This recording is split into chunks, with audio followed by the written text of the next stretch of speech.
Okay, this show is for the tea leaf readers, honey. In fact, today I call it Tea Leaf Readers Unite because today I'm gonna pull a couple of cards, honey, and do this and let you guys come on up with it. So we're gonna look at 2021. I'm going to be very general and see what the reading says and carrying on and all that kind of jazz. And all of that. But we're also going to get into a couple of things because two things just came across my desk like right before we started the show. And so I'm going to incorporate these things into today's topic. Wait a minute, hold on. Oh, pardon my indulgence. That's Otis Mac, honey. Oh, I love it. Okay, wait, one more time. Oh, this is absolutely fabulous. Okay. So we're gonna look into and see what's going on. I have a question to ask you. What is on your mission statement for 2021? Have you done that? For those of you who don't know what I'm talking about with the mission statement, wait a minute, I'm looking a little bit crazy. Hold on. There we go. I had to adjust my computer because that wasn't looking right to me. Um,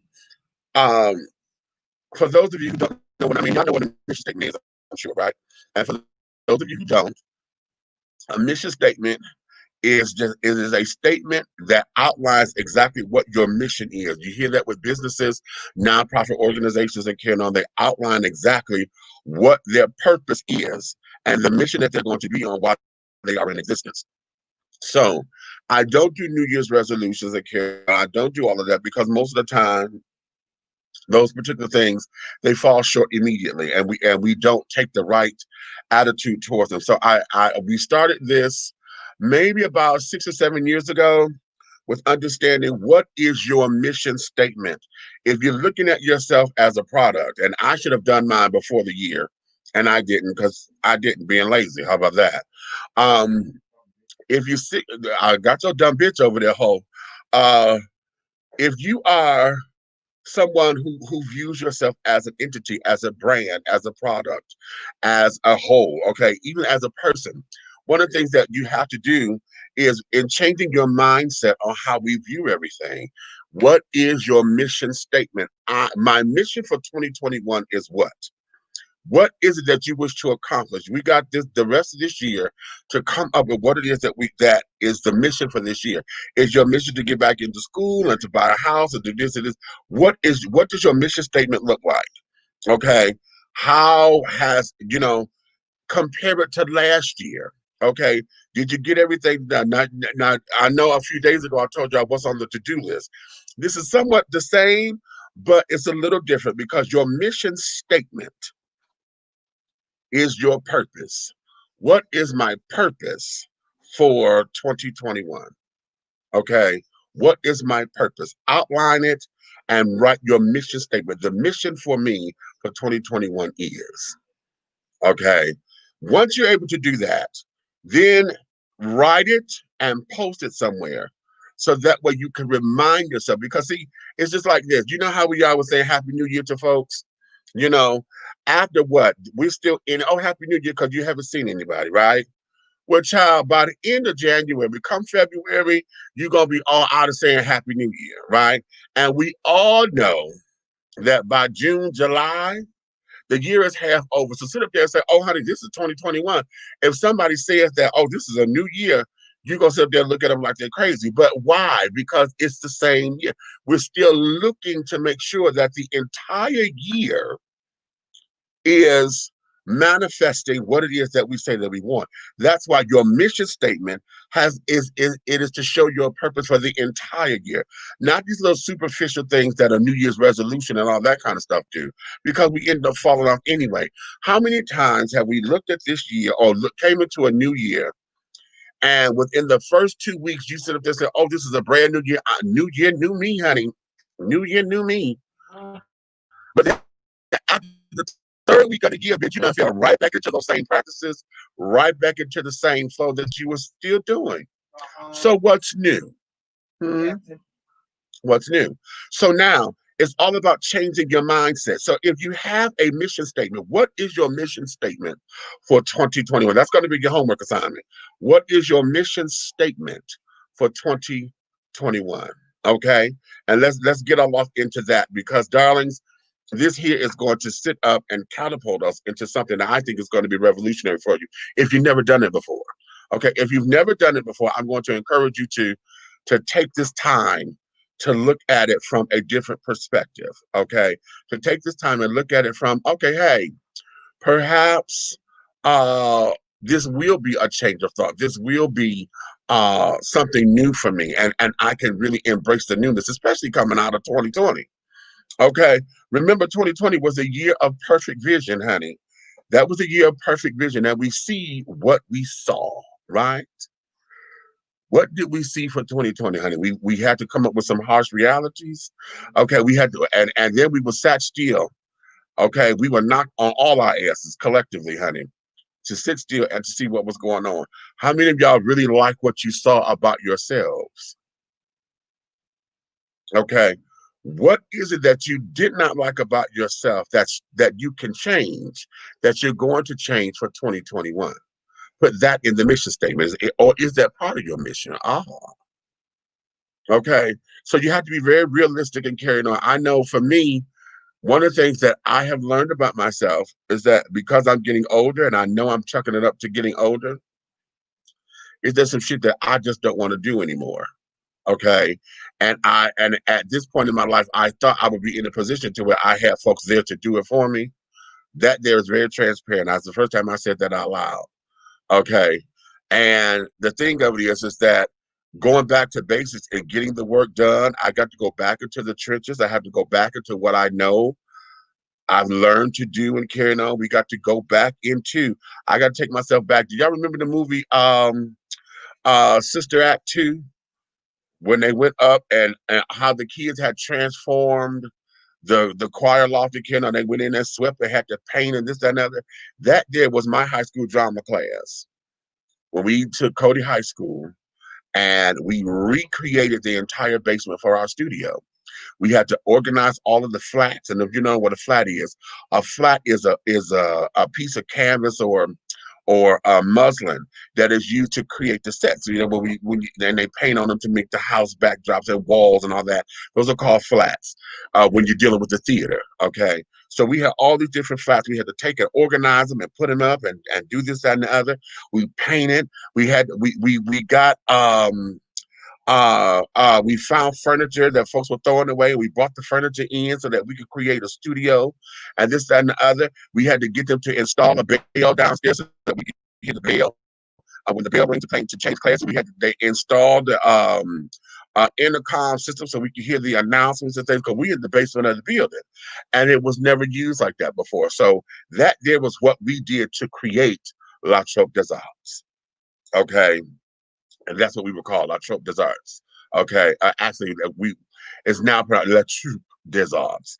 Okay, we were corrected after. Chad, I've been out of high school now for almost 30 years, and we just found out, honey, that we were saying it wrong all this damn time.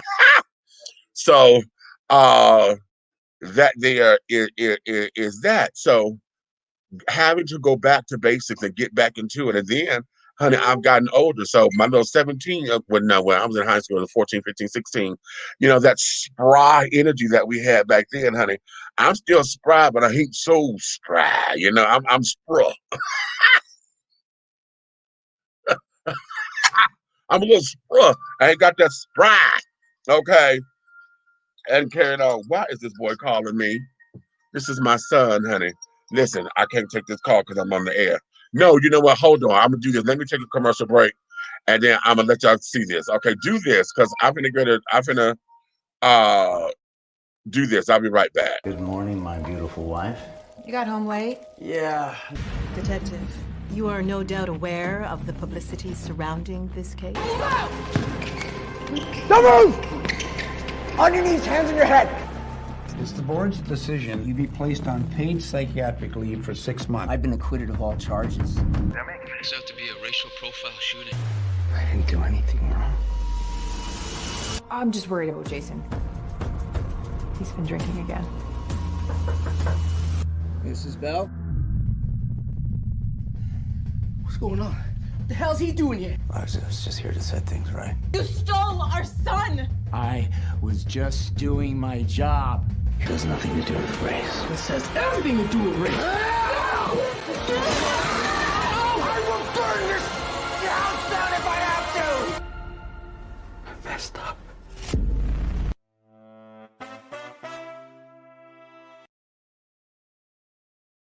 Have you tried Big Rob popcorn? It's a wonderful anytime snack that everyone will love. Available in 3 flavors. Grown and Sexy, which is the perfect mix of cheddar, cheese, and caramel. Sugar Shack, a fruitful flavored mix of watermelon and apple. So delicious and good. How about spicy butter and white cheddar? Everyone loves it. That's why it's called good.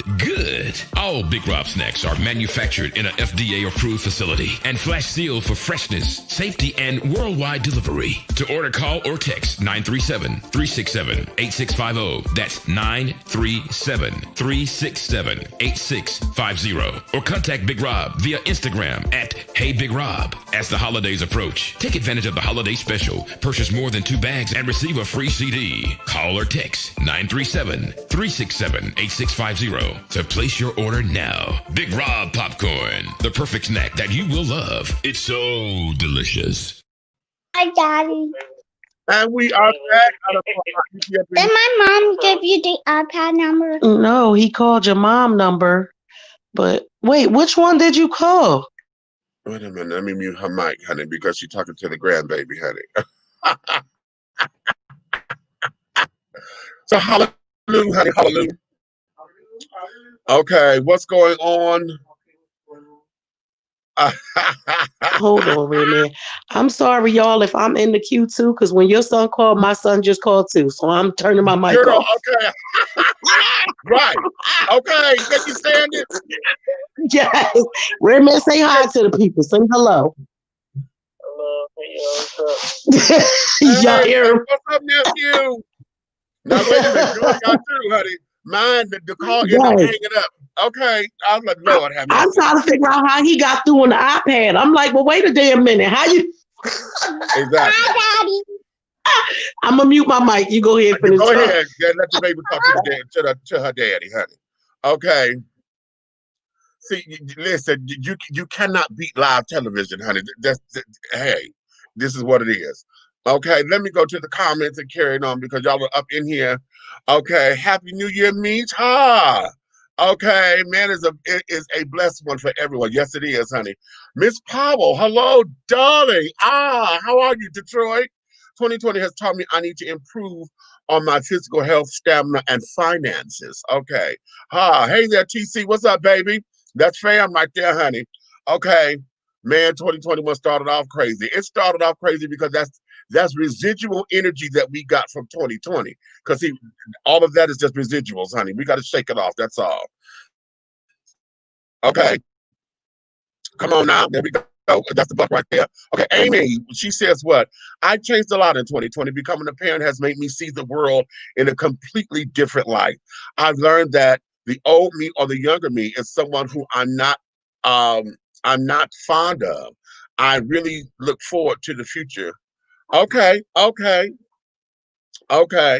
Interesting. Okay. I don't like that I've had such high anxiety that I've allowed to go untreated. It has made me irritable, annoying, and generally difficult to be around. I don't like that I put my whole energy into working. Most of my life experiences have happened in between shifts. Wow. And the only benefit from all that work is that I mostly paid my bills. Girl, now you said a mouthful there. Right there. See, you know what? One of the things about doing all this, and 2020 has given us that, hasn't it? When we couldn't work, okay, when we couldn't go to work and carry on, and for those who lost their jobs and you weren't an essential worker, okay, and you were at home, okay.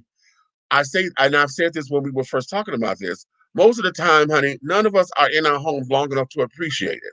We acquire all this shit. We make sure to stay clean. For those of us who got that gene. Okay, we you know, and this time we only there on the weekends to actually be there, but then the weekends just sitting up there trying to make sure you get this, because we spend most of our waking hours on somebody's job. Okay, We're there trying to make it happen, trying to make it happen, trying to make it happen. You got the family, this, that, and other. Your family is who has the house. The kids run them up, okay, because the parents are hardly there because you are trying to make it happen. And then when we got shut down, and then you had to be there with you and carrying on, you had to appreciate your house. How many of us really appreciate our living arrangements? Okay, you're glad to have a house and a roof over your head. Yeah, you glad that you appreciate. But how many of you absolutely appreciate your home? What you've done to it. You know, when you look around like, damn, honey, it could stand some sprucing. I could really get a new paint job that make it feel alive again. How many times have your surroundings felt like it was you're not alive, you're just living, you're surviving? You understand? If you live in an apartment like I do and are held by restrictions because your complex won't let you do certain things to it, you know, we are, like for me, I'm not supposed to paint this place outside of the colors that they paint. They only give us one wall to accent. Okay, so you got to pick and choose whatever wall that's going to be. Okay, but you get one accent wall, and then they give you like 5 different colors to choose from. Okay, well then that lets you know all day that this is their place. You know what I'm saying? Because it doesn't give you the freedom. But what I did, when I did about 8 years ago, honey, I changed my entire bedroom. Okay, and found a color that I liked, honey, and I painted. I had y'all seen Haji up in here. I've had Haji come over and paint my bedroom for me, but now I'm sick of that color. You know, I'm tired. I'm tired of this apartment. Is what it is. I'm ready to move on and get a house and carrying on, but that's coming down the way. Any event, those are some things that was a huge statement, Amy. And thank you for sharing that with us and seeing that you're not alone in that particular thought. Now, so that this doesn't sound like a 12-step program, when you say when we talk and we say thank you for sharing, let's now also apply some if y'all felt that same way, what have you done to come out of those particular feelings that you may think it would be a solution, that can be a solution? You know, we're looking for options because that's real huge. That is real huge. Real huge. Okay. Why do I love this commercial so much? Which one? The popcorn one? Because the other one was a movie trailer. I got more coming later, but I just had to take that commercial right there because my son had called. Homework. What is your mission statement? Topic. What do you see upon reflecting 2020? Okay. That's it, honey. Ooh. Okay. You go. Ooh. Ah. Okay. I love it. Okay. Let's see. Hey, Meech, my mission statement is to take more chances, get more politically active in my community, and create an online school teaching people how to make money in alternative real estate. Wait a minute. What do you mean by alternative real estate? And you know what? That's a real good segment. I need to stay there. Hold on, because I'm coming to the comments. But that's a beautiful segue into something that I want to show y'all, because this is the other thing that came across my desk today. Okay. Let me show y'all something, because darling, I got one more comment, and then I'm gonna show y'all this. Also, I've learned that I accumulate stuff, but I actually don't like stuff. I like meaningful stuff, heirlooms, useful stuff. I feel closed in with all of these things that I'm not sure how to purge. Girl, now listen, we are of the same cloth, honey. Okay, we are of the same cloth, because baby, listen, I'm a pack rat for paper. Okay, not necessarily stuff, but paper, because I like information. And so, you know, I would have periodicals and carrying on and this, that, and the other. And then it becomes overwhelming. I got bags. Like, I have people who come help me clean up. And what they end up doing is they take shit and stuff it in the bag somewhere. Okay? They're throwing it in the bag. Bitch, shut the fuck up. Okay?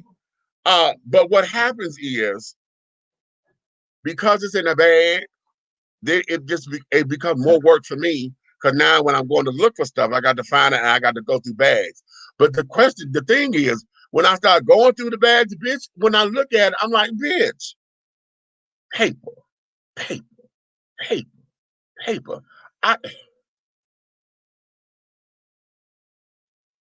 Right, just stuck. Okay, stuck, because it's like, why haven't you thrown this away? Okay, what is so important on here that you got to have? You know what I'm saying? And think and then now listen, and I know this is part of my grandmother gene because then I got shit that's sentimental to me. Oh, don't throw that away because so and so sent me that. Yeah, I do need help. I need help, and I'm one of those ones to where what's going to have to happen is that I tell you what I want. Okay, provide the materials, and then I'm going to have to leave because what happens if I'm here, I'm micromanaged because in my mind I know what I was supposed to do because I have fabulous ideas, but what I was supposed to do. And then when it's not done that way, then I go back and I start changing them. I didn't want to go there. I start doing that, and it gets on my nerves. So I know what it does to everybody else because it fucks me up. So that ends up happening. You know what I'm saying? And I'm gonna have to get somebody, folks who I can trust, who are gonna come up in here and say, "Okay, bitch, you know what? We got you. Okay, we got you.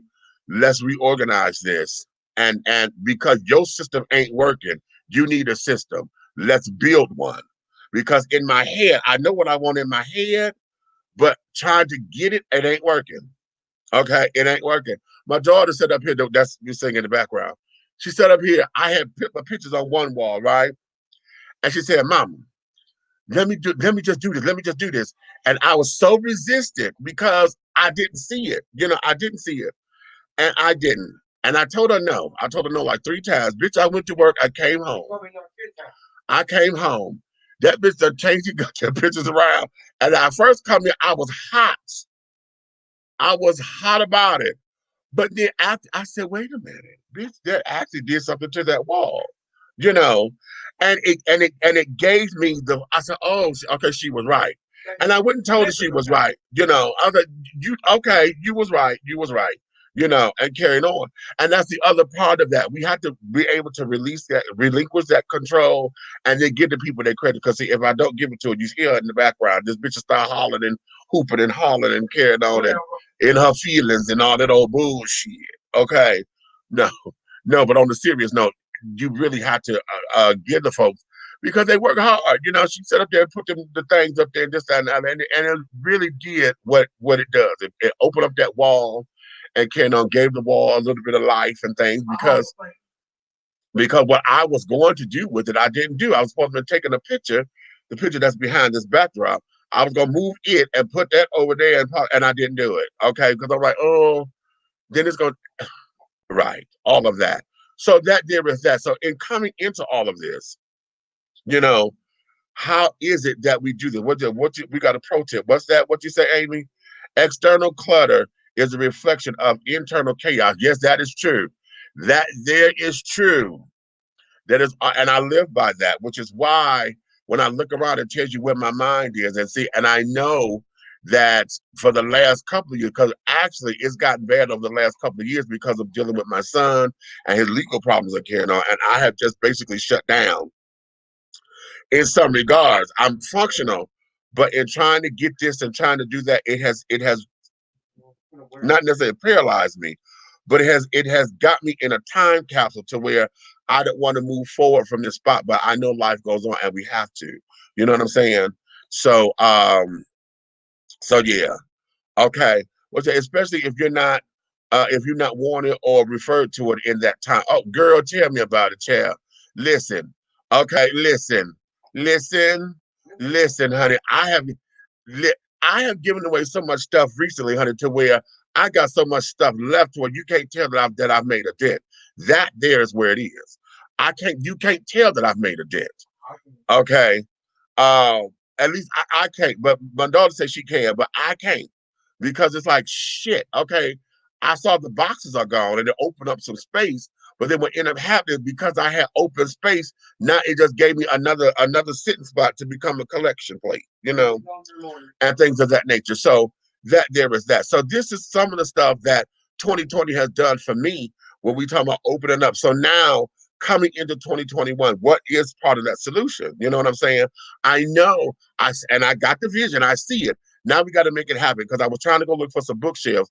I got child. Now anybody who knows me, y'all know my music is my life. My music, my movies, because I got DVDs and stuff everywhere. Yes, I'm still doing DVDs. I don't like all. I like to stream. No, I'm gonna say I don't like it. I do like streaming, but I got shit over here that we're not gonna find, okay, anymore and carrying on. So I have some. I even have VHS tapes still. I got rid of most of them, but I still have a few that were my own personal ones that I've created on my own and stuff that I got that I should transfer over or something or another. But I have to build an entertainment center. Now, remember how, the big box entertainment center where you put the TV in and got the little shelves and all that? I used to have one of those when I first moved in, but I got tired of that boxy look. I got tired of it, so I got rid of it a long time ago. Where now, in order to build an entertainment center, I'm going to need somewhere to where my music is here and carrying on. I got a lot of books and things that need to be up on shelves and not in boxes. The books need to be up and folks to see, so I can have quick reference, again, information and reference and carrying on. So that there is that. So a lot of that is what this is. So coming into 21, in order to better ourselves, what is your mission statement? What is the mission for 2021? That there is that. Now, when we talked about this thing of alternative real estate, let me show y'all something, honey. Okay. What you say this is mortgage notes is investing is one of the things I do. Okay, really? Okay, I don't understand what that is. So that I may have to bring you on the show, honey. We talk about that because another thing that I'm looking into is bringing. I need to bring someone on here who understands Bitcoin, because that there is the huge little thing. So I need for us to have information on Bitcoin. You talking about these mortgage notes, investing things. I need, we need to have this kind of information so that everybody can have options. Because see, one of the things I know, one part of my mission for 2021 is to get into a place where I have other streams of income that are still doing the thing. Because we got to have multiple revenue streams. That there is big, and those are buzzwords because we hear that a lot. But oftentimes folks don't know how to put it in practicality.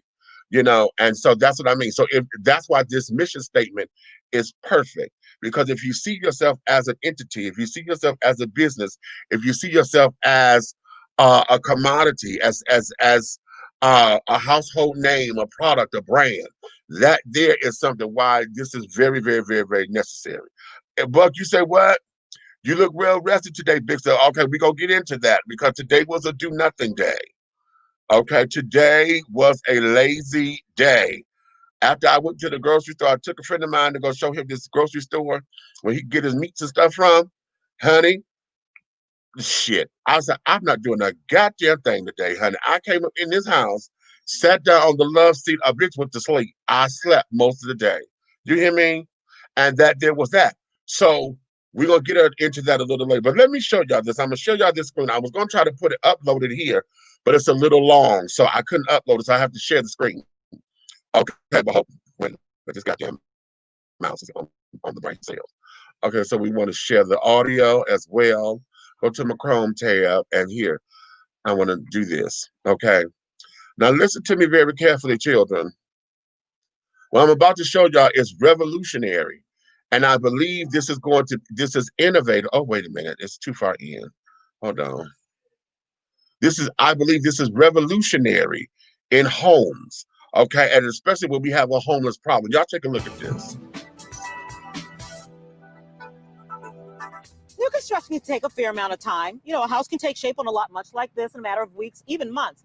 But neighbors saw this house pop up in a single day. That's because it's not constructed out of lumber. It's constructed out of building blocks. There are an estimated 17 million shipping containers on Earth, many piled up in ports or stacked on cargo ships, circling the world along busy trade routes. But the majority of those 17 million containers are no longer in use. But instead of filling landfills, some older shipping containers are getting a second life as housing structures. It's already a trend around the world, and now it is here in Metro Detroit. 3 friends from college started Medeco Development, the company building this home in Royal Oak out of 7 shipping containers. 2 of us are engineers by degree, so engineers are born and made to tackle and solve challenges and problems. So we figured, hey, why not just give it a shot? Nilesh Patel and his partners bought the containers from the Port of Detroit. Obviously, with used containers, you're not going to get everything that's 100% perfect. Some have rust spots, some have some dings and dents. But you know what? I think that adds to the character of it because we're building something that's out of repurposed material. We're not using something that's brand new. The finished product will be a 2,100 square foot, 2-story open concept home. 3 bedrooms, 2.5 bath with 2 balconies. We wanted to use one of the containers as your stairway, giving you a lot of open space, a lot of light coming into the house. While Medeco is concentrating on single-family homes in the suburbs, across town in Detroit, a company called 3 Squared is building multi-unit condos in Corktown. We got an email saying, hey, I'm looking for your shipping container project. I've driven all over Corktown, up and down Trumbull. I can't find it. So that's a great testament to what we really wanted to prove. The idea of living inside shipping containers strikes some as uncomfortable, too boxy or industrial. Others worry a big metal box may be like living inside an oven during the summer and a fridge in the wintertime. Because we've layered technologies, we've layered some thermal blockers, we've layered some other pieces along with traditional, so our R factors are a lot higher. Steel is a great conductor of thermal mass, and so we block heat from escaping in the winter, and we block heat from coming in the summer. The containers are strong. They're designed to be safely stacked 12 high on a freighter across the open sea. They can withstand high winds and other treacherous weather. There is no basement. We did that on purpose because we're not fans of basement. Basements have a lot of issues. The cement walls can crack, there can be leaks, there can be sump pump failures. As we found out last year during the massive Metro Detroit flooding, everyone's basements got flooded. They suffered a lot of floods here in Royal Oak, but this house, completely dry. There was no water infiltration whatsoever here.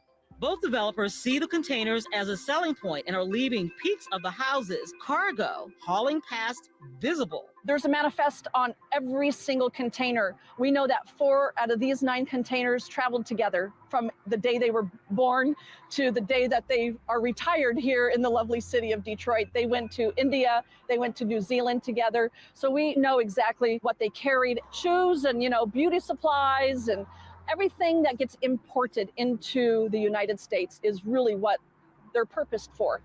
And they're used to carrying 60,000 pounds in each one. That's what they're rated for. Our walls literally have traveled the world.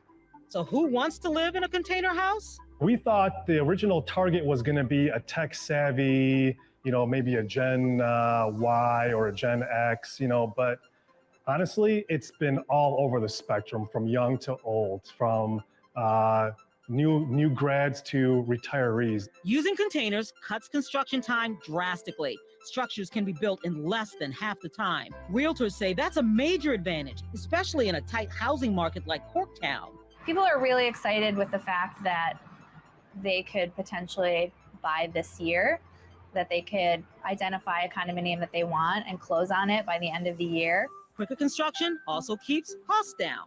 So that's the golden question of this house is what's the price tag? The price is yet to be determined because it is such a new concept. What I can say is that it'll be about 10 to 20% cheaper than the new construction that's going on in the area. Cargo container architecture, or cargotecture, is more common in Europe and on the East and West Coast, and containers are being used for more than just homes. They're the bones of everything from a container bar in Austin to a research station in Antarctica. It's a trend that may just be getting started in Metro Detroit. We truly believe that we're just on the beginning of cargo architecture, and it's going to last. It's going to last. Mark my words. Mark my words, this is not a fad. 3 Squared is already working on phase 2, an 8-condo unit right here in Corktown. They expect to be dropping boxes any day now. Also, Medeco is working on this kit home, so customers across the country can create their own container dwellings. All right. And we are back. Okay. Talk to me, children. Talk to me. Okay. Nikki, you say what? They've been doing it for years. You know what? I've heard about it, but it wasn't anything that has just been in my radar or whatever. Having come across this, I'm trying to remember how. Oh, I know. I was on LinkedIn and somebody had showed this a before and after picture. And so then I end up going to one of the websites of that particular company. It's called Living Containers, livingincontainers.com. And I'm like, wow, that's facts. I saw on the HGTV specials about making containers as homes. Fascinatingly fierce. Yes, honey. And so I'm like, wow, the idea of that, because my whole thing is this.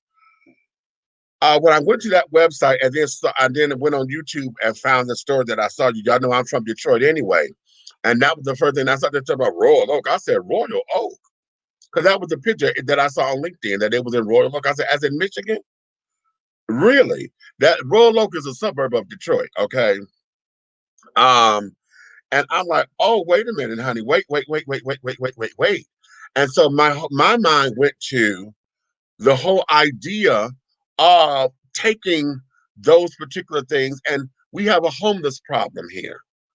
Why aren't we able to y'all talking about they in the landfill? Y'all have umpteen million, they said 17 million of these damn containers in landfills that are doing nothing but taking up space. So how come we can't do this to solve the homeless problem? You know what I'm saying? What could y'all imagine if the people are single? Just look at the number of single people. You don't need but maybe 2 or 3 of those particular containers, according to how they're putting them together, to make a 1-bedroom or 2-bedroom little do-I-diddy, to make it happen. And so just imagine what that can do. That could be a whole new thing as far as a new avenue for project living and care. Now, I don't like to call them projects, but affordable homes and that kind of thing. That could be very innovative with what it is that we're doing. Now, y'all know I am one who believes in the whole modular homes. Now, that there is where they take and build the homes and carry on out of raw materials. Kind of like I call them a modular home. They're like an updated, classy version of what a trailer home is. And I've lived in a double wide, so I know what they're like. Okay. And it's fabulous because a double wide, honey, is sickening. A double wide trailer is absolutely sickening. It's not what it's called up to be or what you think it is. Living in it and carrying on is fabulous, absolutely fabulous. And especially if you have one that doesn't. I don't like septic tanks, child. I just can't stand septic tanks because most of us don't do what we're supposed to do with them and carrying on. That's fine. Yeah, that's fine. No.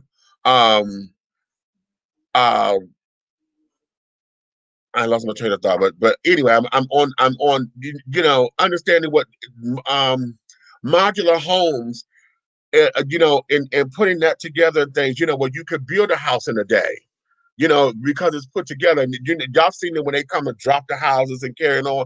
A lot of those are modular homes that they put together, that they take into a place and then drop in the house again. Those are fucking fabulous, absolutely fabulous. And this particular concept here with containers is in the same wavelength as far as I'm concerned, because you bring in that container, you got to drop it, and then you're constructing, or maybe you're constructing it and then coming to place it. You know what I'm saying? What ingenious ideas are that? How ingenious is that? How ingenious? Now I'm looking at, because it's metal and carrying on, because if I want to hang pictures or whatever, I got to find out how to do that. But then again, this would give opportunity for folks to have metal, the metal wall hangings and carrying on. We got the removable strips now, so it don't make no mess on the walls or whatever. Could you imagine having a metal picture hanger, and it's weighted to where you can actually it just support the weight of a picture. You ain't got to worry about tearing down the studs of the wall or whatever, making all those ugly ass holes in the wall. I think that this concept here is absolutely fan-fucking-tabulous. I do. I really, really do. And then look at what it is that is dual purpose. We are trying to save the planet, right? As far as recycling materials and carrying on. Oh my God. Could y'all imagine? And then I want to look at it for its ability of can we get it to be where it's flame retardant or whatever? Because I'm looking at we just here in Atlanta early this morning, honey. I woke up to something horrific. We just had a family. It was I think it was a mother and her 4 children. They were killed in the fire this morning, honey. What is black? Absolutely horrific. I believe so. I don't know. I got to look at the news. It was it's just heartbreaking. So much so to where the reporter that would report, she got off her clip and emotional. She couldn't really report the story because of what happened. And we know with wood and carrying on, wood goes up very, very quickly and things of that nature. So we're having this metal container or whatever. What can be done to make it fire resistant? You know what I'm saying? How can we make it to where we can have as less accidents as possible in it and make it family friendly, particularly those who got kids and this, that, and other?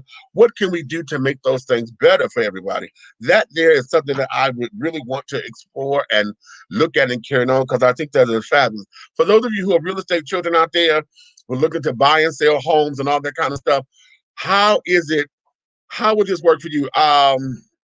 Rio, I know you said this. You said, I've seen something like this, but I don't know enough about this. I understand. Okay.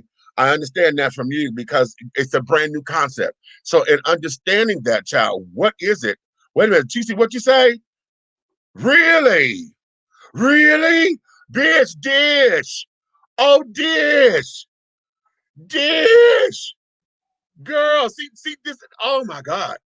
Absolutely.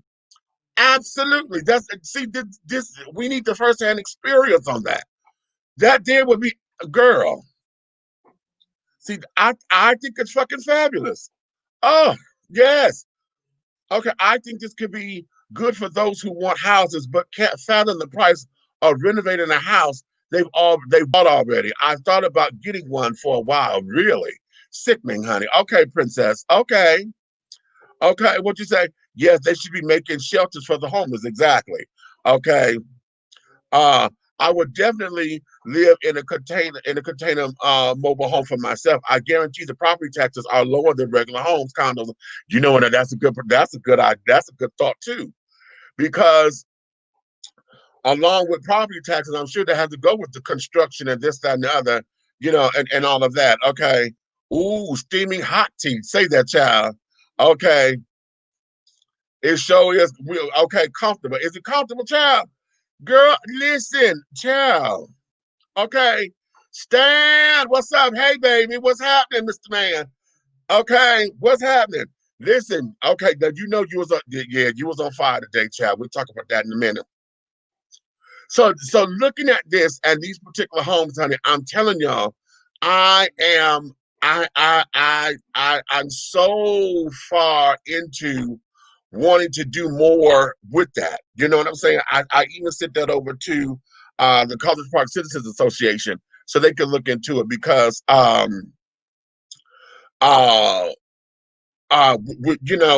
just for options, because I know they won't do that here. We're looking at bringing modular homes here in College Park. But at the same time, it's meeting a lot of resistance. Now, that's modular home. Now, you're talking about these containers. Child, these folks will have a goddamn hissy fit about that. But I'm looking at it in a bigger picture, because we have a homeless problem. They're going to shut down all the goddamn homeless. Well, not all of them, but one of the major ones that we had here, they shut it down. Okay, they closed it because the hospital, there was some group that done came, a business group conglomerate done came and bought it. So they end up shutting it down. So now you have all these people who don't know what to do.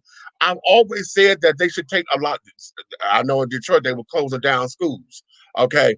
A school, an elementary school, high school, schools, they have everything that you need there. They got showers. They have classrooms that could be converted into all kinds of stuff. They got the cafeteria and stuff where you can feed the masses and things of that nature.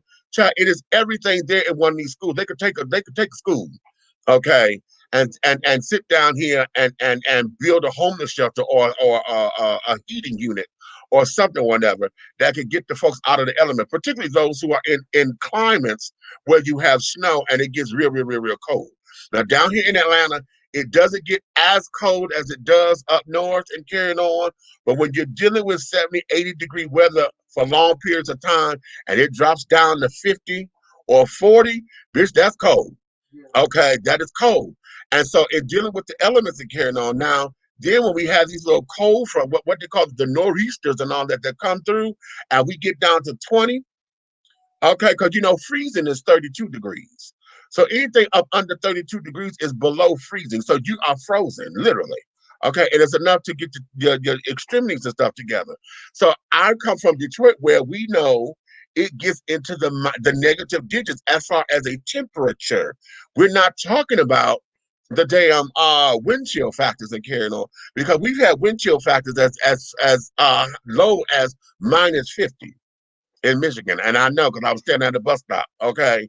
Okay. And the kids down here in the south, they don't know shit like that. Okay, they don't know shit like that. So it's very hard trying to go buy a winter coat here, because really the coats that they have are not necessarily built for that kind of weather. You know? So they don't know it and things of that nature. So these particular kinds of homes are, child, one or two of those damn containers, honey, can get a single person or maybe a couple. And if they did it, child, please, okay. Listen, let me go to the comments, honey. Let me go to the comments. They would say, I'm the type that would pull up in an RV and park in front of your house. Then when you look at out your window the next morning, I'll be in the road emptying the septic into your sewer while smoking a cigar, a la Cousin Eddie Christmas Vacation. You so damn stupid.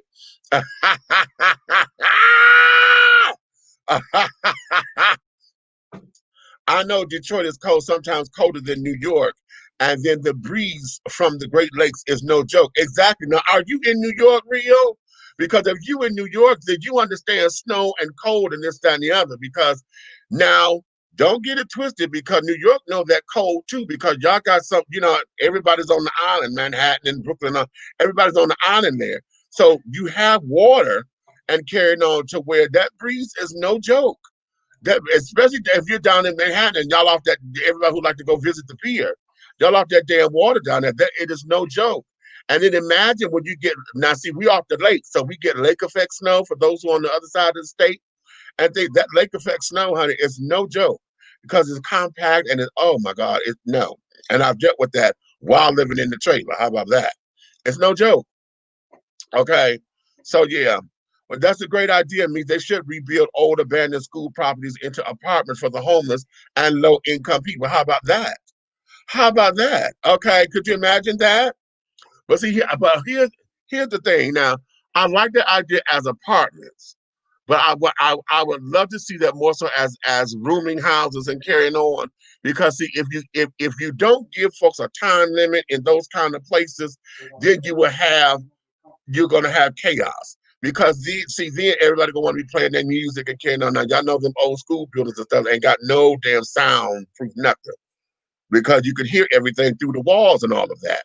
So if you sit up there trying to relax and because you're at home trying to kick back, you know, and do your thing, honey, everything can be heard. For those who smoke weed or smoke cigarettes, period, all that smoking stuff, that's not going to work in that kind of environment. Because it's as open as it is and as vast as it is, it's not equipped or prepared for that. And in order to make it that way, that's going to require too much of an investment in order to redesign it. You basically have to just tear it down and rebuild it. But in order to get it to where it's functional, to where it's going to take care of a need, to where you can house folks and get them out the elements. You can have families stay in one room together, because most schools got, 300 classrooms or whatever. Could you imagine if a mother or a family with children, they could have a room, or maybe two families, because you could divide those rooms, and I got all my kids with me and carrying on. You know what I'm saying? That kind of thing. And it's temporary, because we're here, and this is what this is. You get counselors and stuff in there to where we work on making sure that you get an assessment. We work on a plan of action to where we get you into a program and a real assessment, not these damn ghetto ass folks who think they're just here to make a job because it's a nonprofit organization. We need folks who are really going to advocate for not necessarily home ownership, but to get these folks into homes and carrying on that will be substantial. And here's the other thing. Now y'all know that we're in this place to where we're looking to get the minimum wage to where we have a livable wage. Now, everybody want to get on this thing of $15 an hour and carrying on, which I think is lovely, because the federal minimum wage is still $7.25 an hour. Okay, $7.25 an hour.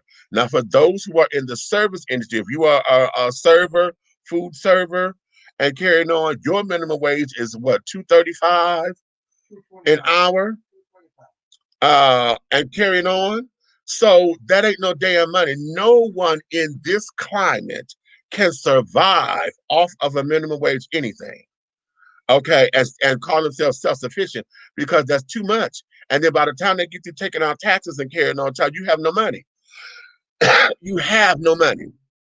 So because of that, we have to look at what this is. So because we're fighting for this, and then we got to fight for homes. These container homes would be a wonderful answer to so many different kinds of avenues.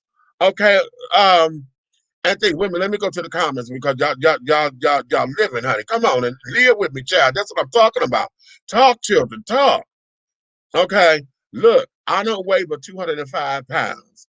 I don't have enough meat for my bones to stay warm. When it gets cold, it goes straight to my bone marrow. I ain't trying to feel nothing under 65. Exactly. Okay, exactly. Which is plus in Detroit, you have to have a tenant or homeowner in the homes, or the pipes will break. Now that there is true. That there is true, because you can't go up in there and turn the water on to have it drip without having somebody there to maintain it. Because Detroit and that their infrastructure is horrible, and you've been block something up and got them to get something somehow. Don't know that the pipes are all fucked up and greasy and carrying on, and you've been caused the flood and then destroyed your property. So yeah, you have to have somebody in the house. Okay. And because here's the other thing, you get a management company, somebody who you done paid to overlook the house, and because you paid them to overlook, they know you're not coming to check up on their work. So see, it'll be weeks before they get up in there. Basically, they sit up there just getting free money, and then all of a sudden something happened to the house, and I didn't know. Bitch, that's what I paid you for. You're supposed to know. Okay, now how about I take this money back and make you pay for the repairs, motherfucker, since you weren't here. Anywho, that's just me. Okay, I love animals, but does anyone find it strange that we have a place for straight animals but no place for homeless people? Stan, I'm gonna hit you with a wet lasagna noodle now. Now you only said you're only 205 pounds. I'll get a whole box of lasagna, child, and beat your ass, because that right there is everything. I say this all the time. I said this about Michael Vick. When they sat there and put Michael Vick in jail for just having a dog fight ring, he wasn't even responsible for it. He was just there, or however that was. That wasn't his dog. He didn't do nothing with the dogs. He was just overseeing the shit or whatever. He had got more time for the dog fighting. They had more things for dogs and cats. Animal rights. There's more things on the books, and there are more penalties and shit on the books for animals than there are for human beings. And the animals can't communicate. Now, how about that? Not in the way that, to where we could say, hey, are you okay? Blah, blah, blah, blah, blah. They don't communicate the same with us. They don't talk. They don't talk. So how is it that we sit up here and look at this from that particular perspective? Okay, why? How is it that you give more life to the animal who don't pay taxes? Animals don't pay taxes. Okay, animals don't stimulate the economy.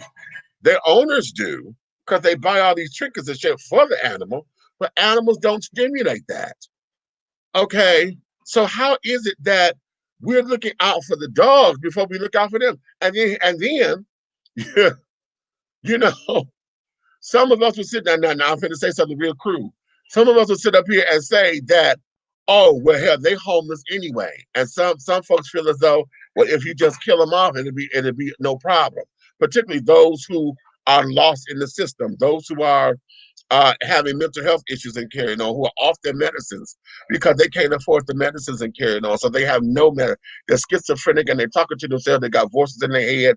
And I'm talking about the real ones. I ain't talking about the ones that's playing because they're trying to get over on the system.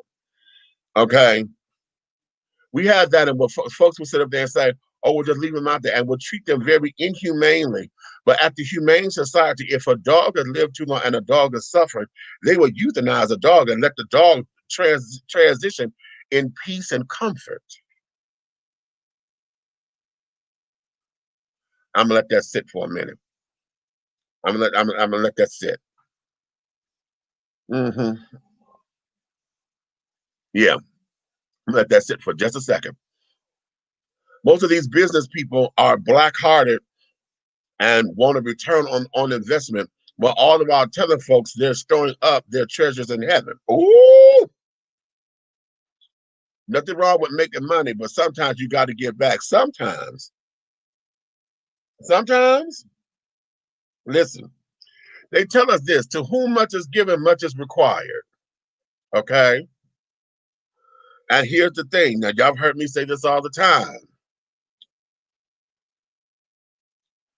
Everything that's in the cup is mine.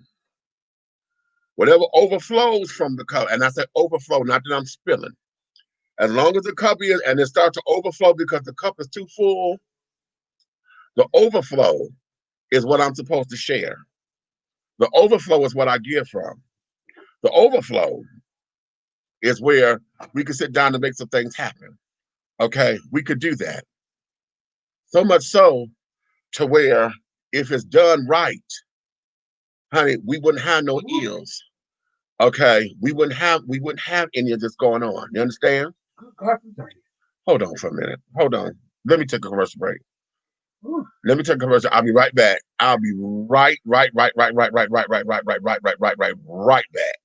Hold on, because yeah, wait.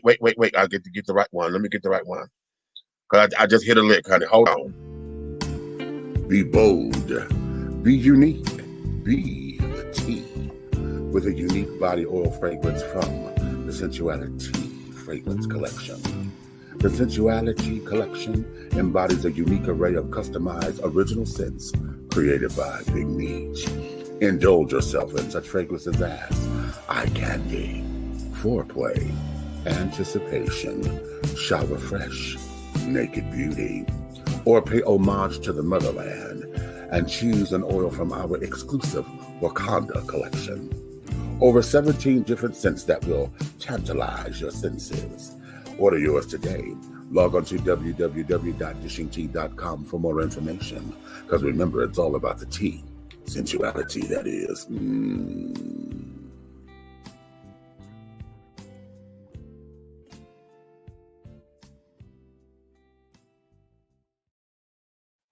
All right, I'm back. I had to say something off camera, honey. I didn't want y'all to... Yeah. Okay. So anyway, like I said, I wanted to let that sit for a minute as far as, you know, how we treat our animals. And they have better treatment than human beings. And that they not that they're not supposed to be treated well, and I want y'all to hear me. Now, I'm not saying don't treat the animals well and carry on, because I believe every living creature deserves to have love and compassion. But anytime the animals have more dominion over people, and there's supposed to be the other way around according to how you teach it in the church, y'all said God gave man dominion over the animals and everything over the earth. So it's the humans that's supposed to be over the things, right? But the animal kingdom, honey, okay, I ain't gonna preach. Let me go to the comments. That's a great point, Stan, knowing that $1 zillion investment that God gave us for free, and they can be more creative by fixing other properties all over the locations to get them housing, to get them in housing. Exactly. LOL, I can't believe what you say because I see what you can do. James Baldwin, hello, America. Okay, right. Ain't that what James Baldwin said? You better quote Jimmy. Okay. Society expects the homeless to pull themselves up by their bootstraps and get a job to pay for housing. Society is so busy grinding to make ends meet, that they think anyone worse off than them might be lazy, and anyone better off than them might have worked just as hard. Privilege is invisible to the middle class. Well, how about that? Okay, how about that? Okay, the children, the children, children. Okay, yes, okay, yes, okay, yes. Oh, yes. It's too much, honey. Yes. Okay. I'm just paused right now. Yeah. Yeah. What is your mission statement, honey? Because we're going here. What is your mission statement for 2021? Because we're naming stuff, we're saying stuff, we're seeing stuff. What is your mission statement for 2021? Okay. Somebody please tell me. Okay, somebody please let me know. Okay, because in wanting to get over here, I mean to get into some things, and in order to make some things happen, in order to make us better, in order to take us into a place not necessarily of euphoria.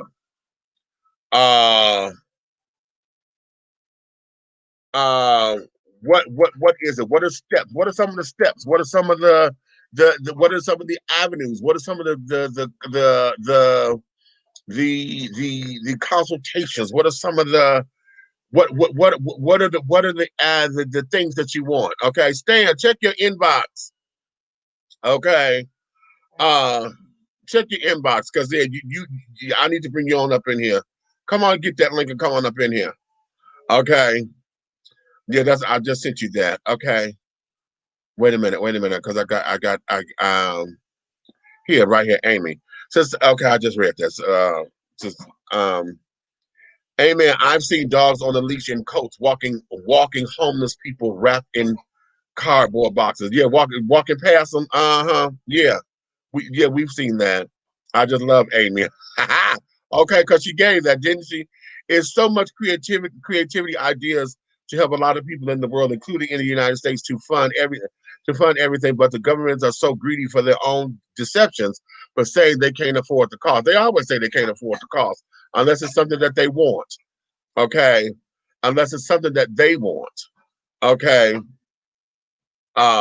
Society also expects that you should look like shit if you're homeless. So often they have to live in deplorable conditions in order to get a meal. Want to give clothes to the homeless? Pick out your worst pieces in your wardrobe and drop them on the corner. God forbid you donate nice items, lest the homeless appear to be fine where they're not. You know what? Now let me tell you something. Because see, that did used to get on my nerves when I used to work at churches and stuff, and folks would come in and donate articles of clothing, and the workers that are there would end up picking through and getting all the best shit. Oh no, that's too good to be out on the street, honey. This is nice. Oh, this is real nice. I'm gonna take this one. Yeah, bitch, that's not for you.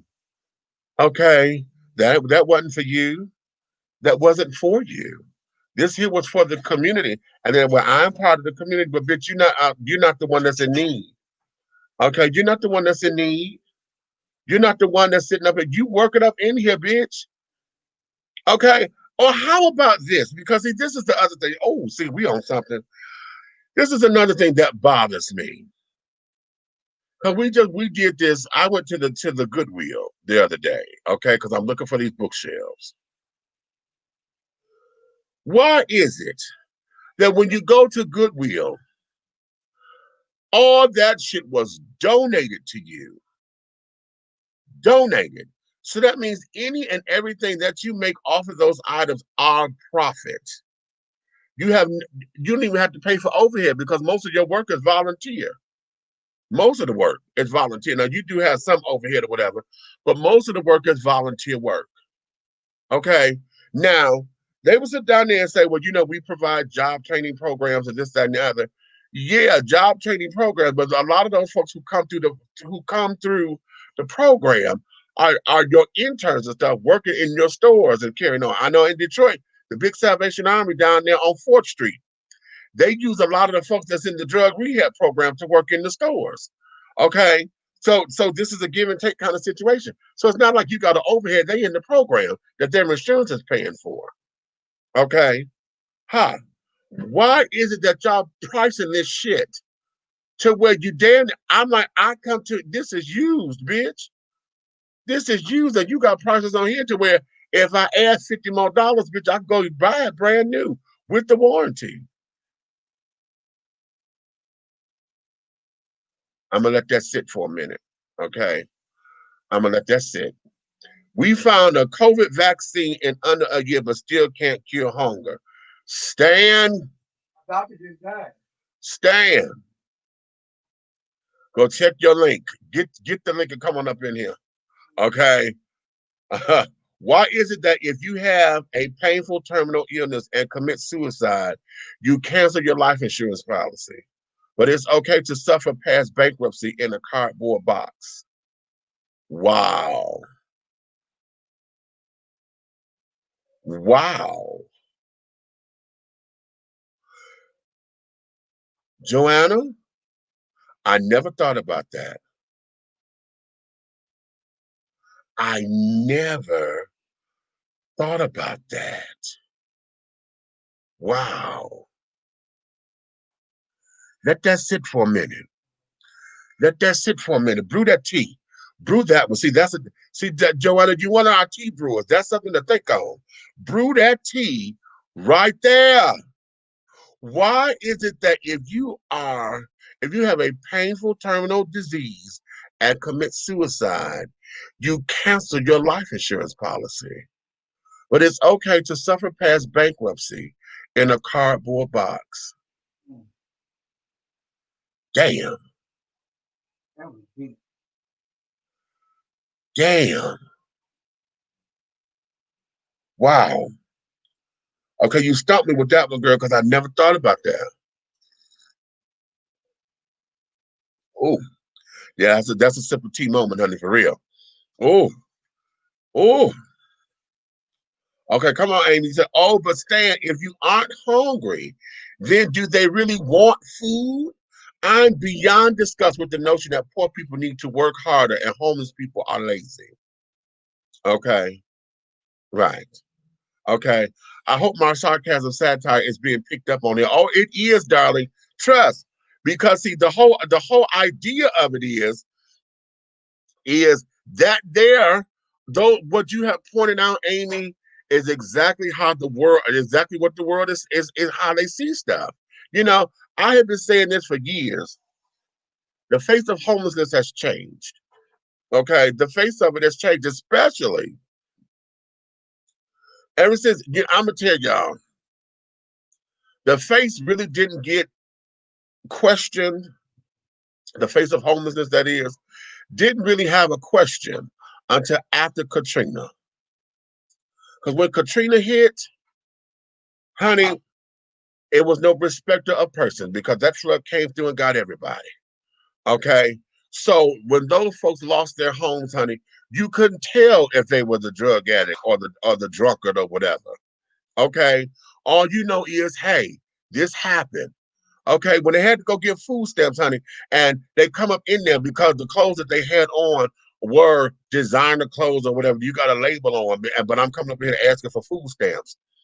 You couldn't sit up there and tell me, oh, well, who paid for them jeans? Because see, back in the day, if you came up in there looking like something, honey, oh, well, you got money to buy this, how come you can't feed yourself?